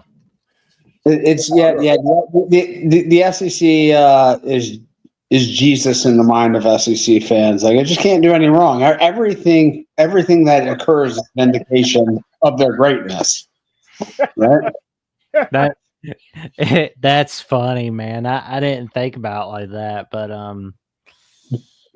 yeah, it's just so. I'm curious to see what's gonna happen because if everybody has 2 losses, that's gonna be who the hell gets in. But luckily I do have the tiebreaker rules. I do. Sorry if I pull it up, Ben. Go for it. Jim, you be nice. Darrell skipped football season like weeks ago. He went to basketball season. Yeah, and this is an article from Craig Stevenson at al.com. what are the SEC championship game tiebreakers? Who's got the best shot at the playoffs? So apparently, he says there could be a 7-way tie, which I mean, that could happen. Oh, yeah. But let's just go through the tiebreakers and let's kind of see where you want to be. Please try to explain the tiebreakers. The Big Ten still has their own. Okay, so did have their tiebreaker, but yeah, please do explain this. So then it would be head to head among the tied teams. If there's more than two, I guess that really doesn't hold. Record versus common opponent. Yeah, so. And then there's the record. Yeah. Then there's the record against the highest place opponent among the tied teams. And then you have the combined winning percentage of all conference opponents for each team. Wait. How is there a highest place opponent among tied teams? Why wouldn't you just put that? That's a very odd criterion. Well, you combine the conference records of all the conference teams that you've played. No. I'm talking about the point above, 0.3. Oh, that's what we're talking about is 0.3. Yeah, hold on. Yeah, right here. Okay. Yeah, the highest place opponent. Yeah. How is there a higher place opponent among tied teams? That's the whole point of being tied is they're all at the same place. It's the tiebreakers. You add up the conference record of all your opponents and then divide it by 8. You divide all the conference wins, for all 8 conference teams on your schedule, then you divide it by 8. And there's your average win totals of your opponents. Yeah, but okay, they're tied. Okay. All right, they're saying, that's saying tiebreaker 3 could be. Oh, okay. So the highest place opponent that they play on their schedule. Okay. Mm-hmm. Right. Yeah. Absolutely. Okay. And there's that's very awkwardly worded, but. Yep. Tiebreaker 4, it says Texas should be heavily favored in its next 2 games against Arkansas, Kentucky. Texas A&M should beat Auburn this week. If those 3 things happen, then Texas A&M on November 30th will be for the regular season SEC title. The loser of that game would then drop into the tiebreaker morass for the second spot. Another obvious linchpin game is Tennessee, Georgia this week. Should Tennessee win and then beat Vandy, they get the second championship spot. Mm-hmm. However, Georgia wins, things get very complicated. Bulldogs would be 6-2 in the SEC, very much in the midst for the SEC title game. Tennessee would still be in the running. Ole Miss and Alabama should be favored in their last 2 SEC games. The Rebels are at Florida, then host Mississippi State on Black Friday. Alabama is at Oklahoma on November 23rd, and on rivalry week they host Auburn, so it seems likely, if not is Ole Miss playing Mississippi State on Black Friday? Because they usually play that on Thanksgiving, don't they? Instead of Ole Miss, Mississippi State, it's Tulane, Memphis on Thanksgiving. Black Friday will have Ole Miss, Mississippi State, and Georgia Tech. Okay. When's the Texas A&M? Saturday, November 30th on rivalry week. And if I had to take a guess, it will be on Saturday night on ABC, because there's no way as sure as Goslow Green Apple's on that apple tree, you're not going to see it on 2:30. It's just not happening. They're putting that little sucker on nighttime. I think Alabama Auburn's on 2:30 on ABC. Yeah, especially if it's for a spot in the SEC title game. But essentially, if Tennessee beats Georgia this week, it becomes pretty straightforward what's likely to happen. But if Georgia wins, then strap on. It's going to get kind of funky. And from the way it looks, the 4th tiebreaker comes into play, and it's good news for Alabama because they played a difficult schedule. They play Mhm. Georgia, Vanderbilt, South Carolina, Tennessee, Missouri, LSU. Alabama has games left with bottom feeders, Oklahoma and Auburn, but it's banked wins and losses.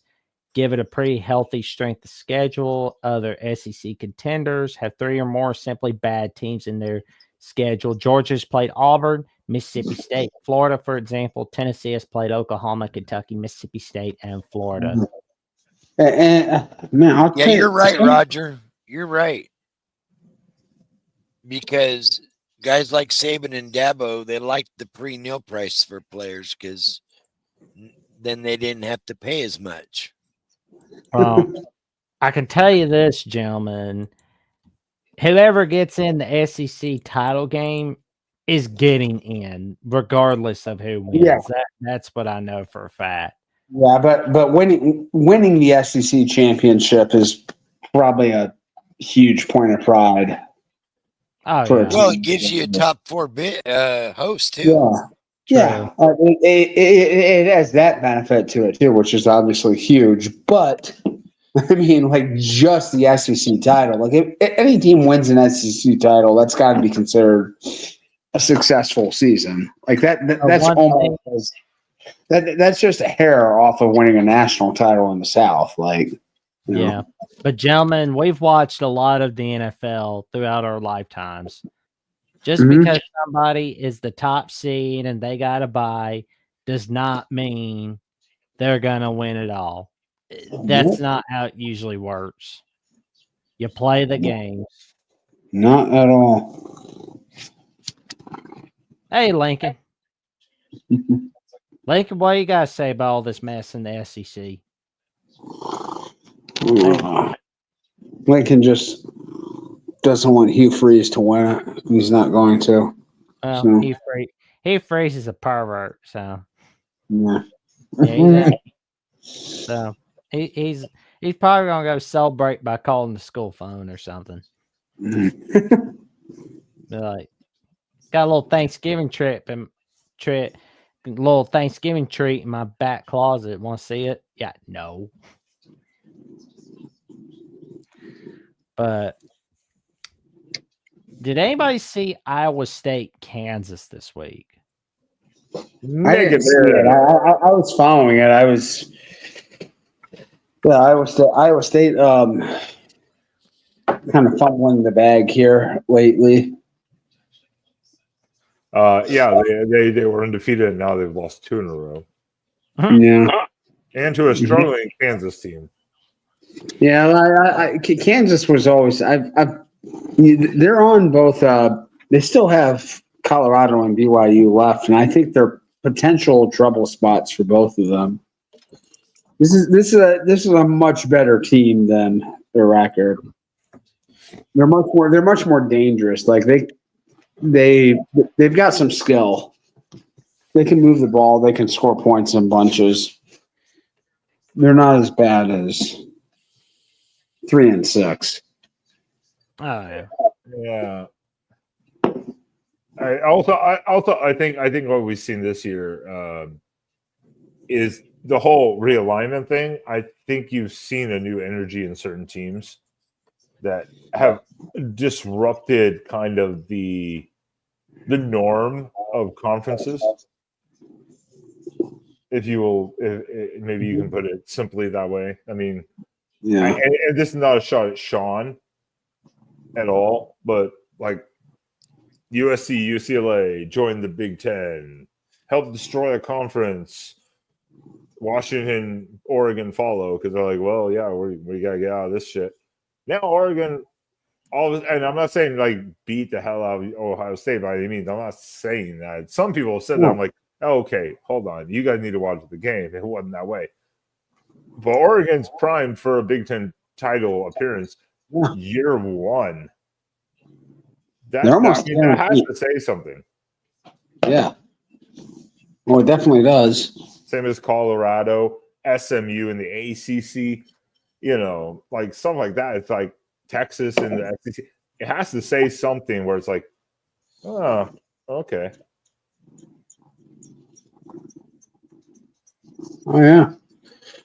No, I mean you're not wrong about that. Like sometimes, like I feel like there is a bit of an excitement if something new is happening for your program, your fan base, you're excited for the challenges, and sometimes you approach that with a renewed spirit, renewed optimism, and whatnot. So. Yeah, I mean, that's what we're talking about. Like, there's, a distinct possibility we could have 4 conference champions and all be in their first year in the conference. Except for Colorado, because Colorado is not a new Big 12 team, but, Well, they're a reset Colorado, a Big 12 team. But, yeah, it would be still wild. Yes. If that was the scenario, that would be absolutely wild. I mean, all the conferences, I think, Jason Oak, we need to reset. We should do something like that, and like maybe this would be a good topic for the week between the end of the regular season and the bowl weeks, like just sort of reflect on how all this realignment has affected college football, has affected our viewership experience. Because I think it's mostly been positive. I really do. I think this has mostly been good. That is a great topic to have during that time, especially depending on how things play out. And Tony in the chat definitely brought some up. Well, and going back to the meltdowns of fan bases, guess whose fan base is not melting down? Merrimack's? The Fighting Dillies. Yeah. ASU has been on a roll. I mean, I'm not saying they've faced the stiffest of competition, obviously, but they are 7-2. What is it? Oh yeah, 7-2. They're 7-2 now, I believe. So I mean, they are. Hey, one of those losses was a beatdown at the hands of the mighty Bearcats. Yeah, and I mean, again, this is Dillingham's first coaching job, second year now, rebuilding his team. It's still been impressive. They've been on a run, though. So ASU is not entirely necessarily out of the Big 12 race if a couple things fall their way, which is crazy. If you think about it, that's crazy. No, it's interesting watching the ultimate nerd coach. He is yeah. I wonder. I wonder what the market will be like for Dillingham if he continues to build up there at ASU. He is a local and an alum. Yeah, exactly. So, maybe they've got their guy. Maybe Dillingham can be another. What was Lavelle Edwards? He was at BYU for like 40 some years, or Paterno. Like maybe he can just be like that next guy that just stays at a school for a million years. I don't. Obviously, when we try to project things like this, you don't know the coach's ambitions. When he left as the OC after 1 year at Oregon, it was like, yeah, I mean, he's going to his alma mater. He get the opportunity. Go for it. Good luck. Good job. Go for it. Don't blame you at all. But if he's going to keep winning and they want to pay him, by all means, stay there as long as possible. Why the hell would you leave to rebuild something else when you already built something?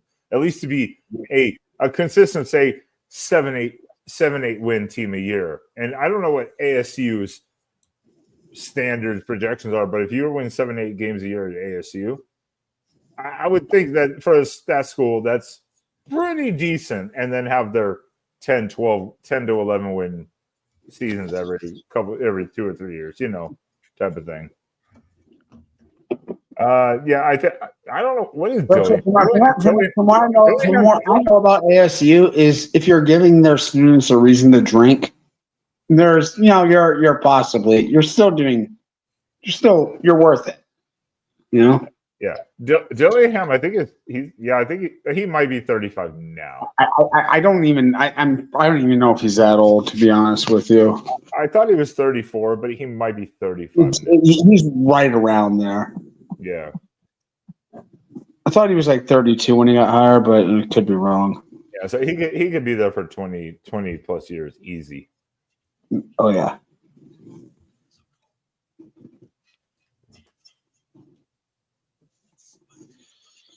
Is there outside of Meltdown? Dillingham's 34. He turns 35 April 28th. Like, okay. So would you say West Virginia's fan base, like, even though they won against Cincinnati, like,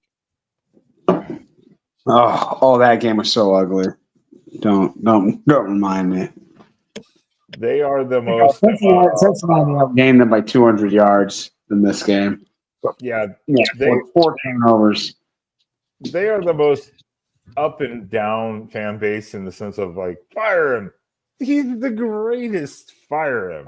When it comes to Brown, you can't figure it out. Yeah, I don't know. It's a brutal place to try to win. I mean, honestly, like if you look at West Virginia as a state, I mean, I don't mean to throw shade on anybody, but it's kind of impressive they have as good of an athletic program and as good of a football program as they do. Because that's got to be kind of a hard place to recruit to. There's not, a lot of in-state talent. It's not an elite academic institution by any means. It's Well, yeah, the population of West Virginia is, pretty is small. I mean, but still, they're a team, but they're so up and down, and obviously that has to reflect Neil Brown as a coach. But the fan base is like, we hate him, we love him, we hate him, we love him. It's just like he said, like it was said by Jason, is week by week.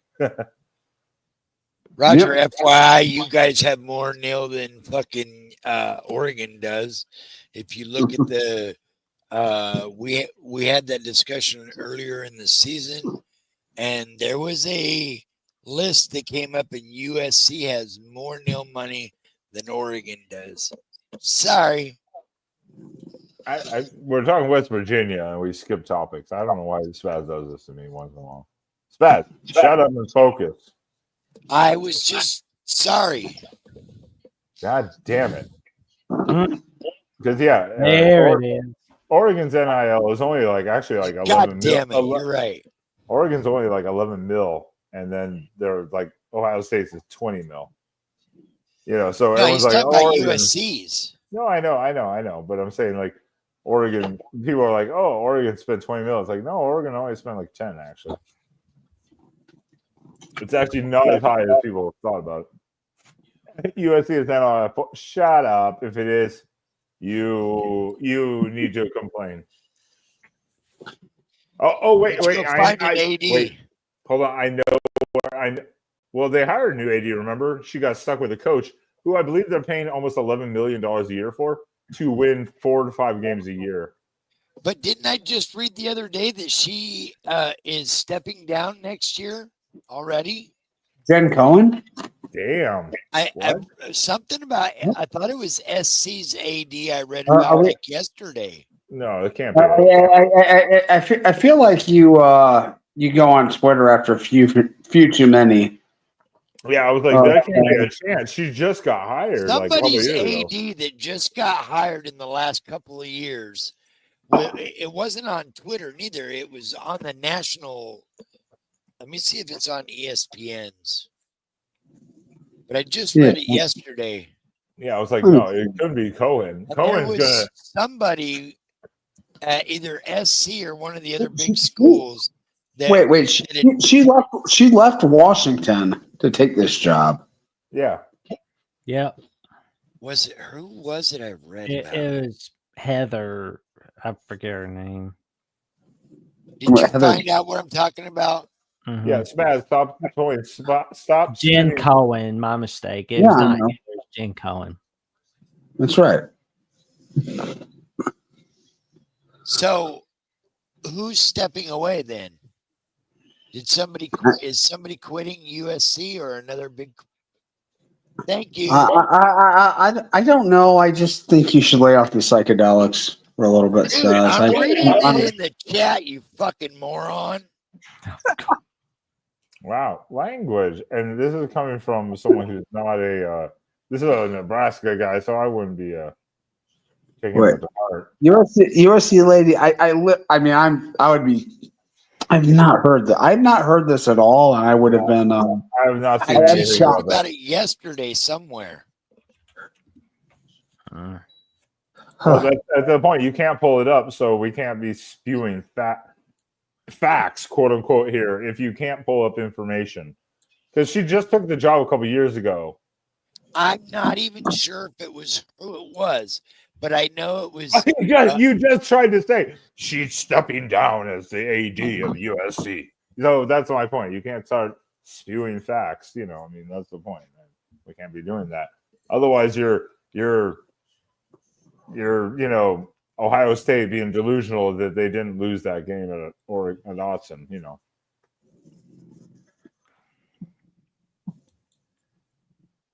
Yeah. Okay. So everyone now is saying USC's president is retiring, not the AD. Okay, that's who it is. I knew it was somebody. But big. that's not Jen Cohen. There's a totally different name. That's the point. Yeah. The point was it was somebody big at USC. Well, they're retiring, but everyone in the chat is saying you need to stop smoking a bunch. And yeah, You guys need to quit Roger drinking is what it is. Read the chat right. No, Fucking alcoholics. You're the one who needs to you need to put on glasses. That's the problem. And Roger Dodger, Elon Musk would not touch that university with literally one of his rocket ships up his ass. Well, he's basically going to be the president of the United States of America in a couple months now. Anyway, he can't. He can't. He's not. No. He found a loophole. Just completely finance someone who can become president. How dare you? How dare you? How dare you? Maybe you could buy Texas A&M or TCU or Texas Tech. Who knows? And Roger Dodger and everyone in chat, I will tell you, if you post something on YouTube and you delete it, it still shows up on StreamYard. Yep. It's permanently on StreamYard. So sucks to be you, Roger Dodger. But yeah. Well, I don't know what spaceports are, but sure. Yeah, that sounds right. Moon football. That'd be quite a home field advantage. Like he's trying to build a colony. If he's trying to build a colony on Mars, like you could build your home stadium on Mars, and I think that would be like that'd be a difficult adjustment for the opposing team. The travel. You think playing in front of 110,000 fans is intimidating? Try playing in 1/3 gravity.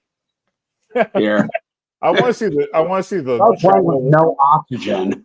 I want to see the travel logistics for that. Like, okay, we're ship gear and equipment. The team get there on time. Hope the team doesn't blow up in space. Yep. Like this is a bye week now because the other team dissipated in space. We were on another planet. We need another week to rest so our bones don't turn to dust. Racking up the miles. Just freaking fire miles on SpaceX or some shit. Oh man. All right. We're getting so far off topic here. I don't even know what topic we were on. No. That was right on the itinerary. Right here. We're going to talk about Martian. Yeah, this is not on the game plan at all. I don't even know where we were at. Made staff fires. We discussed that, of course. Utah, we know the AD got fined. So now we've got Oregon, Indiana, BYU, and Army as the lone 4 unbeatens in all of college football. And who honestly, in any of us, in the biggest fan base of these teams, would have seen one as an Army veteran too. Army undefeated. BYU never saw that coming. Indiana, no one saw that coming. I think we all thought Indiana would be better. And then even Oregon going into this season, me and Spaz have said multiple times, it was Ohio State or Michigan was definitely one of our losses. And at this point, outside of the trip to Wisconsin, which is going to be difficult, I don't know if anyone projected those 4 teams. If you did in your parlay or something like that, or your betting odds, great job. Great freaking job. Let me know what the winning lottery numbers are. Yeah, I was like, great job. I mean, No, I'm still interested to see. Well, it looks like Army's not going to have a chance to get into the playoffs because Boise State is just mowing down the field there. But yeah, it's a little bit unfortunate. But we could still see the Army Navy back to back this year. They're both still undefeated in the league. Yeah, right. True. They're still the top 2 teams in the American. And I'm wondering, Ben, how do you feel? I don't know if you care that much about the game, but if you are a fan, what do you think most sailors or soldiers would want to win the AAC Conference Championship game or to win the Army Navy game? That's a tough one. I think it comes down to it. Kind of like rivalry games, Now, normally they're not in the position to win the championship. So it would be like, say, it's kind of comparing, like, say you had Michigan and Ohio State both 5-5,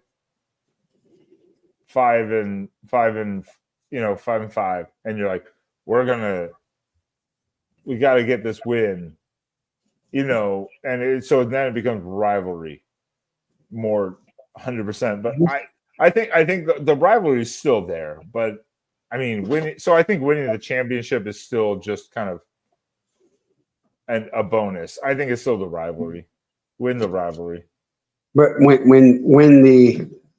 but I'm like it's such a special type of game because it's unique. It has its own spot on the calendar.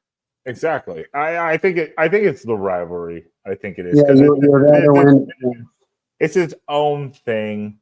And thinking about this, I didn't want to forget about this, and I almost did. So thank you, Sean. Got to bring up this topic, and it's not sidetracking from the game.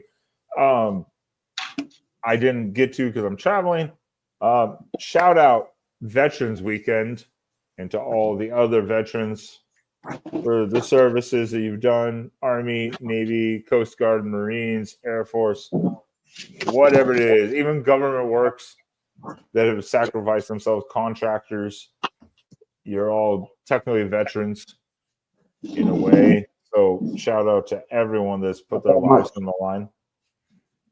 Yes, we want to, definitely recognize all the honorable people who have served this country and Ben. So I didn't bring my thing because I was traveling. I was like, I'm not gonna. Wow. No, seriously. I mean, you just serve yourself from your hotel room. I am. I'm literally fucking serving myself from the hotel room. Literally. No, we are. We would not be here if it weren't for your sacrifices. So salute. Shout out, George. If I see Ben, I'm running exactly because I don't know, like if you're a civilian, who's never served, if you're a civilian who's never served, is it like I've heard back and forth on this? Is it appropriate to salute if you never served? Is it? I mean, I've heard that it's not. Like, if you've never served, I've heard it's not polite to serve. Like, I didn't know that till I don't know. I don't know about that. I know during like the national anthem, Pledge of Allegiance, veterans can, they made that a few years ago where they can salute instead of just the hand over the heart. Yeah, everything, thank God for them. We're fucked, George. You're right. Like, I don't know about the other, but I think it comes to disrespectful because most people are like this. Thank you, and they have no idea what they're doing, and they're like, stop, just don't do it. Just don't do anything. Like, just stop. Like, I'll tell an embarrassing story, for instance. Not embarrassing, but one of the things I hate the most coming back from tours is that you would land in an airport a lot of times when you do your layover. It was my second tour, and we landed in I believe it was Dallas, going back to Fort Hood on my second tour, and they had all the other veterans and a bunch of young kids of the supporting the troops, everything's going out, and they wanted autographs, and we're most of us were like, is there another way out of this motherfucker, or do we have to walk through this and get after autographs? Because I just want to have a cigarette. It was we don't want that. We don't want the recognition. We just want to go home. Kind of thing. It's it's embarrassing sometimes. So. Yeah, it's like being an athlete at an airport, and as soon as if any of them land on a private, or not a private, but a normal carrier, and they're walking through the tarmac or whatnot, oh, there's so-and-so, let's go get their autograph, and they get mugged by 500 people, and they're just trying to go home, just like you and I. How dare you? I'm sorry, Spaz. How dare you, Jason O? The Space Force is actually a thing. Google it. You can be recruited specifically to the Space Force. It has been a real thing. I won't get into politics, but it is a real thing. Now, the people they recruit are embarrassing, but it is a real thing. They're mostly just smart. I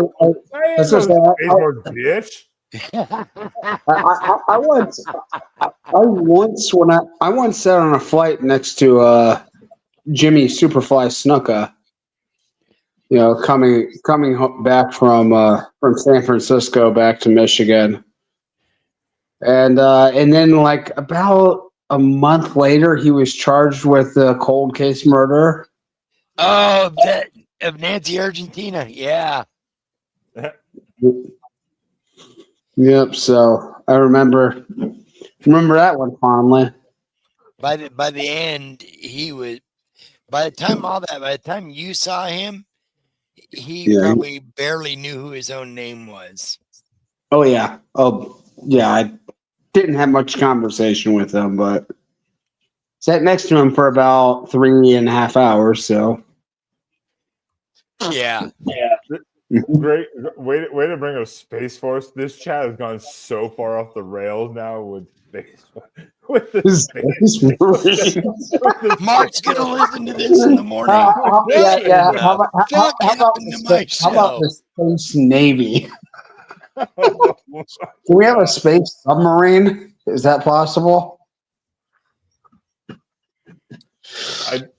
Oh my god! I was like, yeah, we went way off the rails with the Space Force. Yeah, the alien tech is real. The interstellar travel and all. Oh man, was there some other good games this week? I mean, we kind of went into some bunch of it. We called out a bunch of fan bases. Even I called out the Oregon fan base for meltdowns. Was there some other good things that went to happen this week? I don't think. Yeah, I think it was a fairly ho-hum week in college football. Been pretty much it, really. Yeah. Yeah, there wasn't a lot of big games. What about next week though? I mean, next week is it's gonna be a well, especially that Alabama LSU is the game that we were all looking forward to, and I kind of had a feeling it was going to be a blowout, but I didn't know which team was going to. I didn't know which team was going to explode. I didn't think it was going to be that bad, but that was a No, I didn't. I didn't really either. No, that was bad. that was bet to ass. We've got Tennessee, Georgia, and that is the only ranked matchup this week. Oh, well, I mean, technically Clemson, Pitt, but that's not going to be a ranked matchup. No, it won't be. Pitt lost their second in a row. They're dropping. Yeah. I got a pretty Yeah, boring play. Utah, Colorado, which was probably an interesting game in the preseason. Not as much now, but Well, you know, but you just saw what Utah did against BYU. Well, like what yeah, we say, that was at home in a rivalry game. I just, Yeah. 3 loses, 4 loses, 9 holds on due to a miracle. We have the doo-doo show, Clemson at Pitt. That's that's gross. This weekend kind of looks like it sucks too. To be honest with you, Honestly, it looks like I'm probably gonna watch more of Texas, Arkansas than I will Clemson, Pittsburgh. I mean, I'll watch Clemson, Pitt, but I'm gonna be watching Texas, Arkansas till like Alabama Mercer comes on. Ooh. Is this one of the dumpster fires of the week? No offense. Shout out Connor. Oregon State at Air Force. Dumpster fire game of the week? Ooh. Yeah.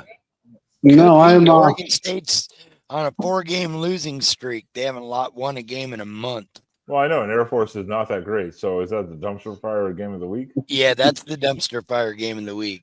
Yeah, I will actually. I will probably be at the Ohio State Northwestern game this weekend, though, at Wrigley Field. I can. Man, you're gonna get to go to Wrigley Field. Nice.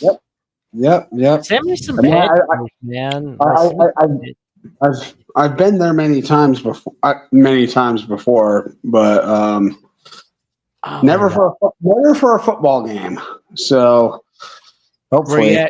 Were you at like the 2010 Illinois Northwestern game? No, I said I've never been there for a football game ever. So He's been there for Cubs games. Did you get the scene like the take me out to the ball game in the 7th inning at Wrigley Field? Oh, absolutely. Lucky, man. You're so lucky. No, that's that is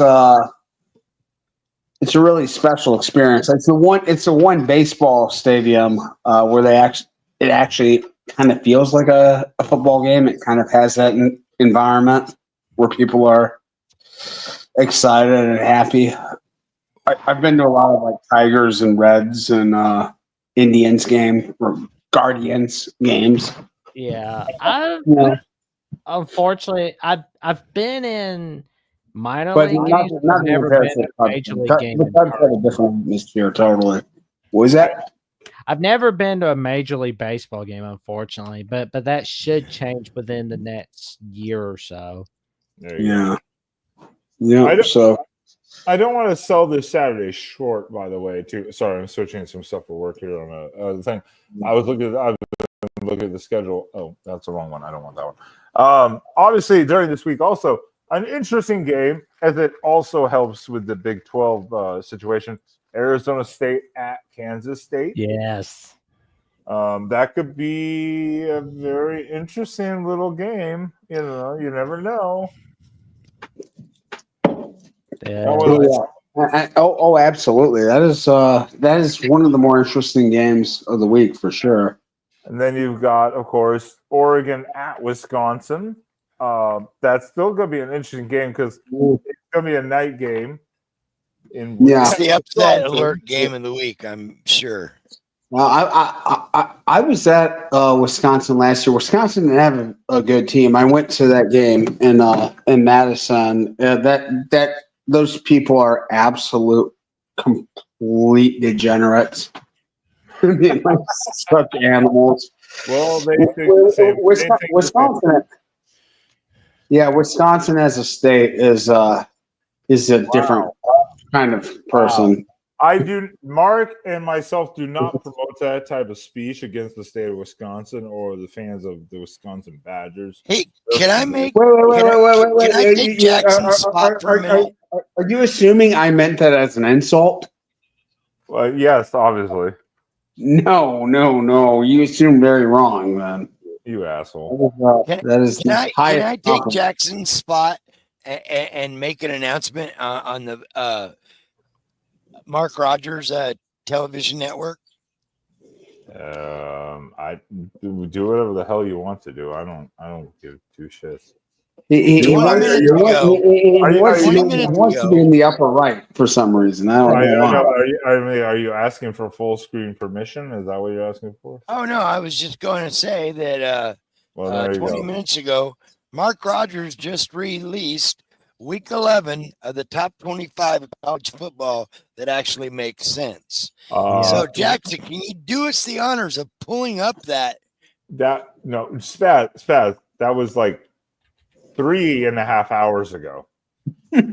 Well, how come it says 20 minutes ago on my? No, that was 3.5 to 4 hours ago. Literally. I watched it an hour before we went live here. Spaz, pay the goddamn attention. I'm telling you. I am at 9:37. It came into my shit. I'm sorry, my shit's slower than yours. It's not slower. You just don't refresh. God damn it, Spaz. Anyways, Jack, take it away. Check out the top 25 that actually makes sense. The Week 11 edition from Mark Rogers. As a matter of fact, guess who's in?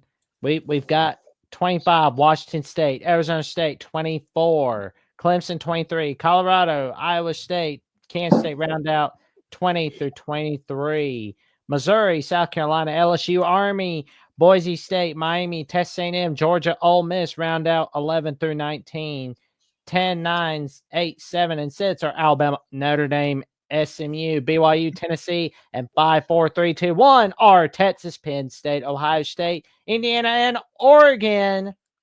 And that how does he have Indiana ahead of Ohio State? They don't. Indiana's 5. No, Indiana. No, that's Mark's. Mark. That's Mark's. That's why. I mean, these aren't my rankings. These are that's right. They're Mark's rankings. I know, but Ohio State has a top 5 win according to his ranking on the road. Indiana's undefeated though. Okay. So naturally he has them okay, so a top 5 win on the road. Like, what's Indiana's best win? I mean, literally, they have not. Next week in Columbus. Well, it could be like, I don't mean to diminish what they've done. It's been really good, but they literally have not played a team this entire season that has a winning record. They played none. Sean, outside the same thing. Yeah. What is Penn State's best win? Penn State's best win? I mean, it's as good as Indiana's probably. I mean, US. Again, now we're splitting hairs. Of course, but this is what you have to do. But the thing is, Ohio State has a win over a team that he has put in his top 5. Indiana probably doesn't have a win over a team he's put in his top 40. Illinois. This is why we're sorry. Yeah. Go ahead. I would say Illinois is the best win for Penn State so far. Let's look at the best win for Indiana so far. Well, it has to be Washington, probably, right? Washington or Michigan. USC. Nebraska. Indiana hasn't played USC yet. Oh, no. Indiana doesn't play UCLA. USC. That's right. Yeah. Indiana played UCLA. Penn State played UCLA. Mm-hmm. Duff Darky, I just said Penn State's best win is against Illinois. No, it's Kent State. It's Kent State. Yeah. We are starting to split hairs now in the Big Ten. That's kind of why it's kind of very hard to figure out who's who and where the ranking. Because now Indiana, Ohio State haven't played each other. Oregon doesn't get the opportunity to play Indiana, which after what I saw them do against Michigan, I'm like, by all means, come on, Indiana. Come on, Indiana. I'm feeling a little bit better. We didn't talk about Michigan at all. We're talking about fan bases coping. Indiana's irrelevant, or Michigan's irrelevant. I'm sorry. But I do. Yeah, we should talk about Michigan at least briefly because good Lord, Lord, that coaching staff and those decision makings still are god awful. This is the second week in a row. Second week, they have challenged a call that had, I mean, absolutely zero, maybe 0.0% of getting overturned. Just none whatsoever. I mean, like that's completely wasting a valuable timeout to challenge a play that just, I mean, like if you understand the rules and can watch a play at all. Well, that's my thing. Is it literally like a situational awareness with this coaching staff as a whole, or just Sharon Moore going, I think we need to challenge that. What is it? Because I mean, how many times have we seen coaching staffs in college challenge a play in back-to-back weeks? Most college coaches don't even challenge plays. No, because most of the time, if it's close, the booth's going to review it anyway. You know, like if the booth doesn't call for the review, then you're probably not going to win a challenge on it. Like it's very rare that you're going to catch something that, you know, no one's going to do it. But like the thing was, in both of those spots, it was like, what are you looking at? What? Oh, yeah. But like there was absolutely zero chance like the ball didn't come out in that spot, and absolutely no way that it wasn't a clear recovery by Indiana. Like just no. I mean, it was so obvious. But since the coaching challenge has been implemented in the college football ranks, it's not used very. No. I mean, it's a rarity. No. So back-to-back weeks is unheard of. I mean, really, you know, it's just unheard of. It's like, I mean, but like usually you use it. It's like a desperation. It's like, you know what? If we don't get this call changed, we have no chance of winning. So let's just challenge it. You know, it's like fourth quarter and stuff. Like challenge a spot. You know, you're probably not going to win it, but you have nothing to lose if you don't. Yeah, like that's when you use your challenges. You don't use them with like 7 minutes to go in the half when you have one timeout. I can get the fourth quarter or very late third quarter, kind of like they did with Oregon. It was like mid third quarter, I think, or late third quarter. But they had zero chance of getting overturned. None. But when the announcers then go, they don't know the rules on national television. Not a good sign. No. The announcers they don't know what they're doing. Wow. I mean, not a good sign. Not a good sign. And Spaz, you said you were watching the Michigan show last night. I really did not get into the Michigan show last night. And no, Cignetti kills. He's not going anywhere. He's going to be in Indiana next year. I'm sorry. Because otherwise, that was last week's Michigan show. Well, okay. This week I didn't get anybody's show. I barely got part of ours. Well, yeah, because I was the one saying I watched the Michigan show last night. Okay, apologize. I was listening for about 45 minutes last night, and they were. Honestly, I thought they were a bit more despondent than I thought they would be. I'm like, you probably kind of overperformed expectations, really, against Indiana. I mean, you gave Indiana the best game they've had all year. Yeah, they looked like they were going to get run through again.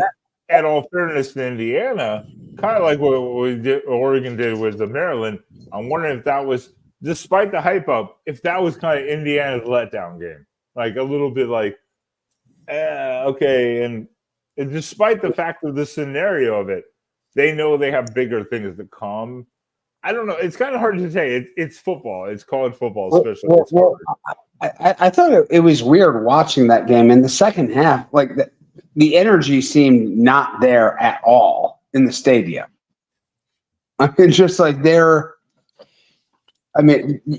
playing, the brand name in the Big Ten. You almost never have a team good enough to be competitive with them,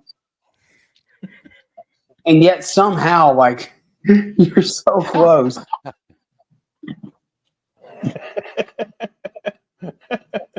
Only George Ducky. I was like, oh Jesus. No, Sharon's not going to Michigan one. Or no, I'm sorry, Urban's not going to Michigan. Sharon will be there next year. He's going to get a pass this year, honestly. Yeah, he's going to steal Miller Moss. They're trying to steal Bryce Underwood, who number one player in the country. Tampering Miller Moss. You benched Miller Moss instead of accepting your own coaching play calling issues. Of course, the guy's got to leave. Hey, I don't blame him. Well, I mean, like he probably doesn't want to play behind that garbage offensive line that they have there. Yeah, I mean, I can't blame him. And this is my favorite new thing that everyone says. We're a little weak at this position. Oh, we'll just fix it in the portal. As if it's that easy. Like every year, like just like, okay, somebody will be available that we can just bring in. Like no, it's not that easy, especially if you're trying to compete for something real. It's not easy, especially offensive line. Offensive line is probably one of the hardest things to fill the gaps with. You've got to be very selective at your spots.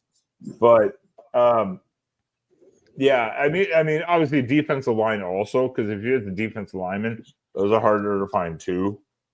Yeah. But it's because those guys will always be able to offensive linemen, defensive linemen, so many of them get in the game, so many of them can play. It's not like a quarterback where it's like, okay, we've got, find a spot where there's 2 or 3 guys on our roster and, try to get one of them. Yeah. I mean, because the second and third guys aren't going to play. Yeah, there's just not very many of those. I started just to bring it up, and I want to get into it really quickly here. Who's coach of the year? Kurt Signetti. Oh, he's definitely top 3. I mean, if you have to put a top 3 in list, Kirk Signetti is definitely top 3.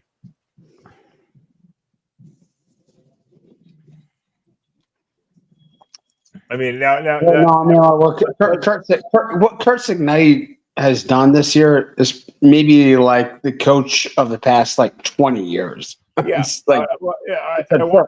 we have to wait. We have to wait until we see. We don't have to wait for this. Like, this is very obvious. I'm not disagreeing with you at all. Yeah. The fact that he's coming year one, he's built the team the way he did, bringing in transfers from his team and doing what he's doing. I definitely have no issue if Kirk Signetti right now today was named coach of the year, because I'd be like, damn. I mean, that's been more than impressive. More than impressive. Oh, that's a good one. Jeff Monken and Kalani Saiteg in the conversation. I almost forgot about them. Yeah, Kalani Sataki could definitely be put into the running. Those would be good candidates in a normal year. But like what Signetti's done in Indiana is just bizarre. It's just completely unique. Yeah, well, Jeff Monken also at Army. I think that would be definitely a fair, at least, acknowledgement to be like, hey, no one saw that coming, at this point. I think that would be fair. You might have to throw that fucking guy in Colorado in if they keep winning. Yeah, no question. Yeah, there's The national media will.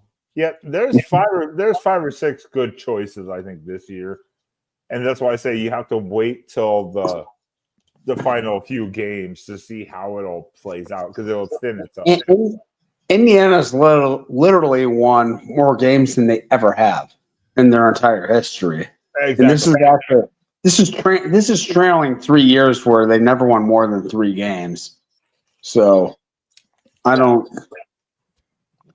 know. I think if he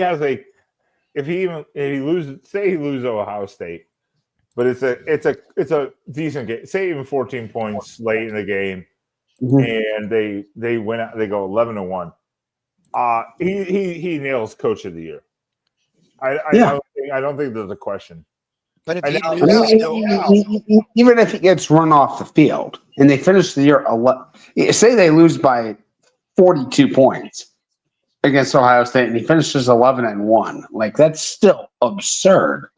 Yeah, 11-1 at Indiana. Yeah, because because Kalai Sataki has also been at BYU for what 5 years, 6 years now. A lot longer than that. It's been like longer than that. Dang. I think so. Hey, well, he immediately took over after Bronco Mendenhall. So, So it has been like 6. It has been like 6, 7, 8 years at least, something like that. Yeah. So he's had time to build it up. And he's also been pretty inconsistent in his results. Like they've had good seasons, they've had bad ones. Where it's like, I mean, Kurt Signetti's only had good results where he's been. True. I mean, maybe Tony, but if that happens and the role keeps going, Dan Lanning gets it, especially if they win the national title. But the Coach of the Year is called before that, unless they're going to move this the dates of that stuff. I don't think they are. I don't. His first season was 2015, so this will be his 10th year. Sataki. I don't know. Yeah, I think it's Signetti, and depending on with I think that was a good 3. That was a very good 3. Signetti, Monken, and Sataki. I think those are 3 very good choices, depending on how the season plays out. I think those are very good championship or Coach of the Year nominations. Dion also still there, obviously. So,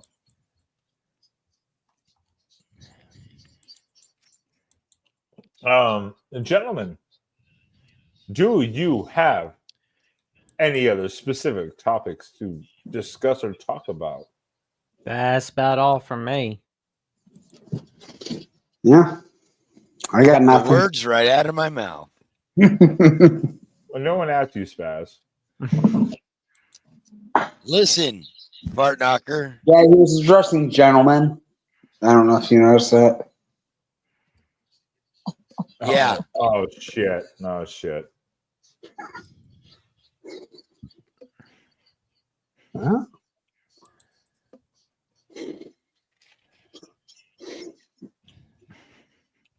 I look at Roger Dodgers over here. He's just coping. Roger Dodgers just coping in the chat with reality. Yeah. It's all right. It's all right, Roger Dodger. You have to do it once in a while. It's all right. It's all right. It's all right. Well, then, if there is nothing else to talk about, let us wrap this up with one final time. Around the panel here. Please tell people where they can stalk you online if they so choose to.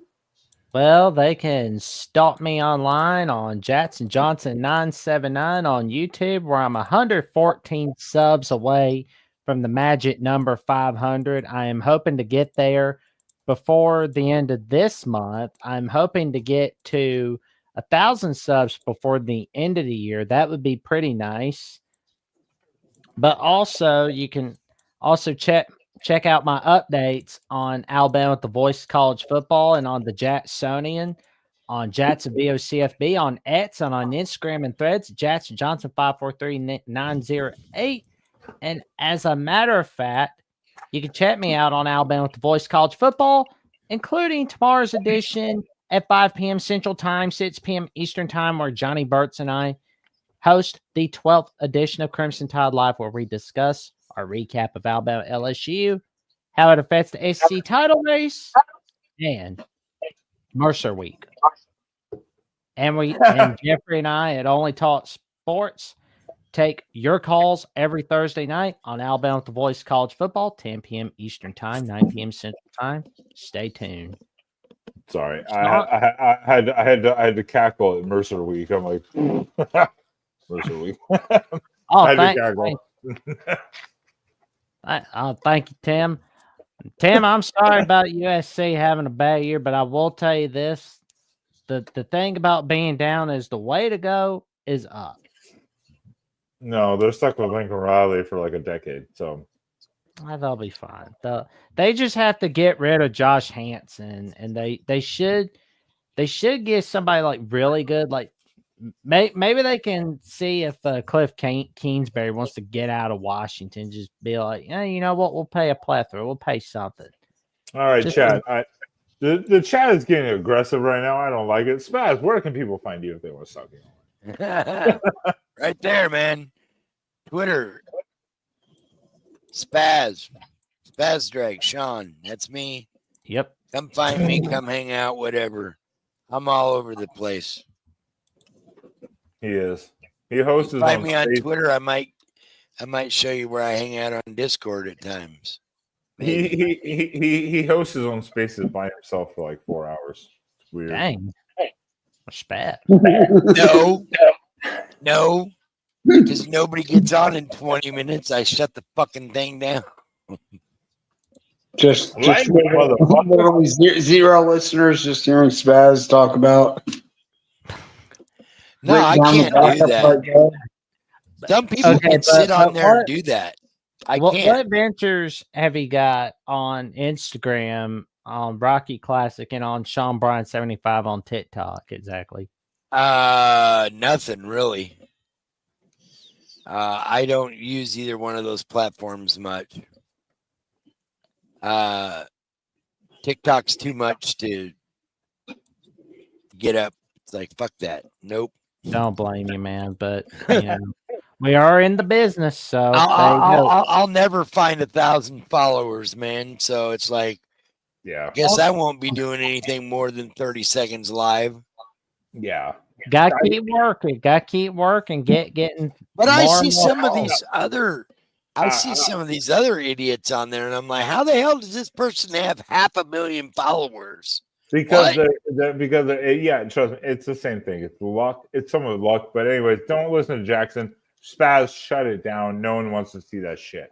Sean, where can people find you online?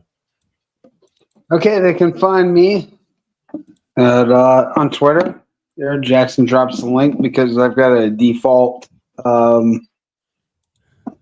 URL with it right now. So I'll work to get that fixed in the off season. I don't give a shit right now. But you can also find me this week. Later at in the Chicagoland area. I will be there starting Thursday. I'll be visiting some friends.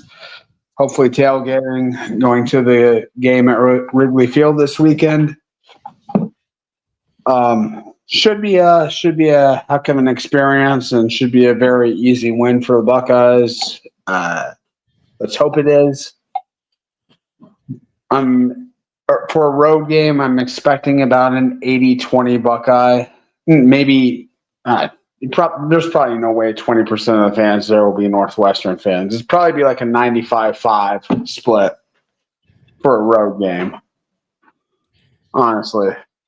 So, yeah, excited to see something unique this week. And, hopefully have fun. Good weekend because, the college football slate this weekend kind of blows outside of the Georgia-Tennessee game. Nothing really to get too excited about.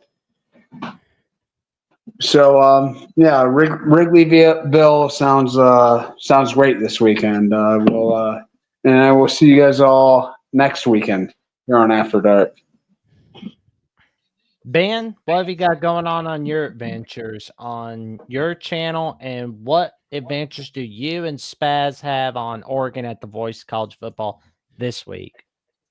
That is a good question. Absolutely nothing on my channel. As to the Oregon channel on the Voice of College Football, we will be previewing the Wisconsin game this Wednesday, as always, and then the post game following the Wisconsin game. And then we settle in for a bye week as we once again continue to dominate the Big Ten because, man, Big Ten, you're making the Pac-12 look difficult. What is happening?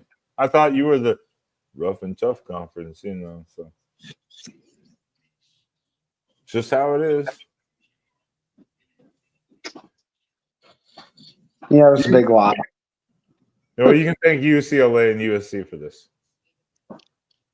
Get out of here. Yeah, UCLA finishing their last three games all on the West Coast. What's that about? I don't know. The scheduling is a little weird in the Big Ten. Why does Oregon face 3 teams with bye weeks before we face them for the last 3 weeks in a row? It's just really? a weird scheduling, that has to go with 18 teams or whatever it is. Yeah, that doesn't seem right at all, but yeah. I mean, Oregon has a bye before Washington also, so yeah, I guess fair is fair, but So it's a weird year too because everyone gets 2 bye weeks this year instead of 1, which is normal. Yeah, I think that's kind of part of it. It's kind of placement of trying to figure out how it works, and yeah, so that's why I give props to Maryland for their game plan because they had a bye week beforehand, and I think they game planned very well. So I give props to them for that. Yep. So, anyways, any final comments quickly, gentlemen, as we wrap up this week, and then we look forward to the next week. Let's get the Voice of College Football X account to 10,000 followers, and let's get the Voice of College Football to 100,000 subs, everyone.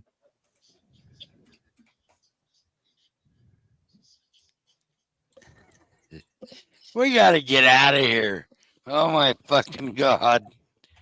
All right. Go crazy. All right. Nothing from Spaz. Great. Sean, what's going on? Tim Prangley's last comment here said, I know. I didn't say UCLA's schedule is unfair.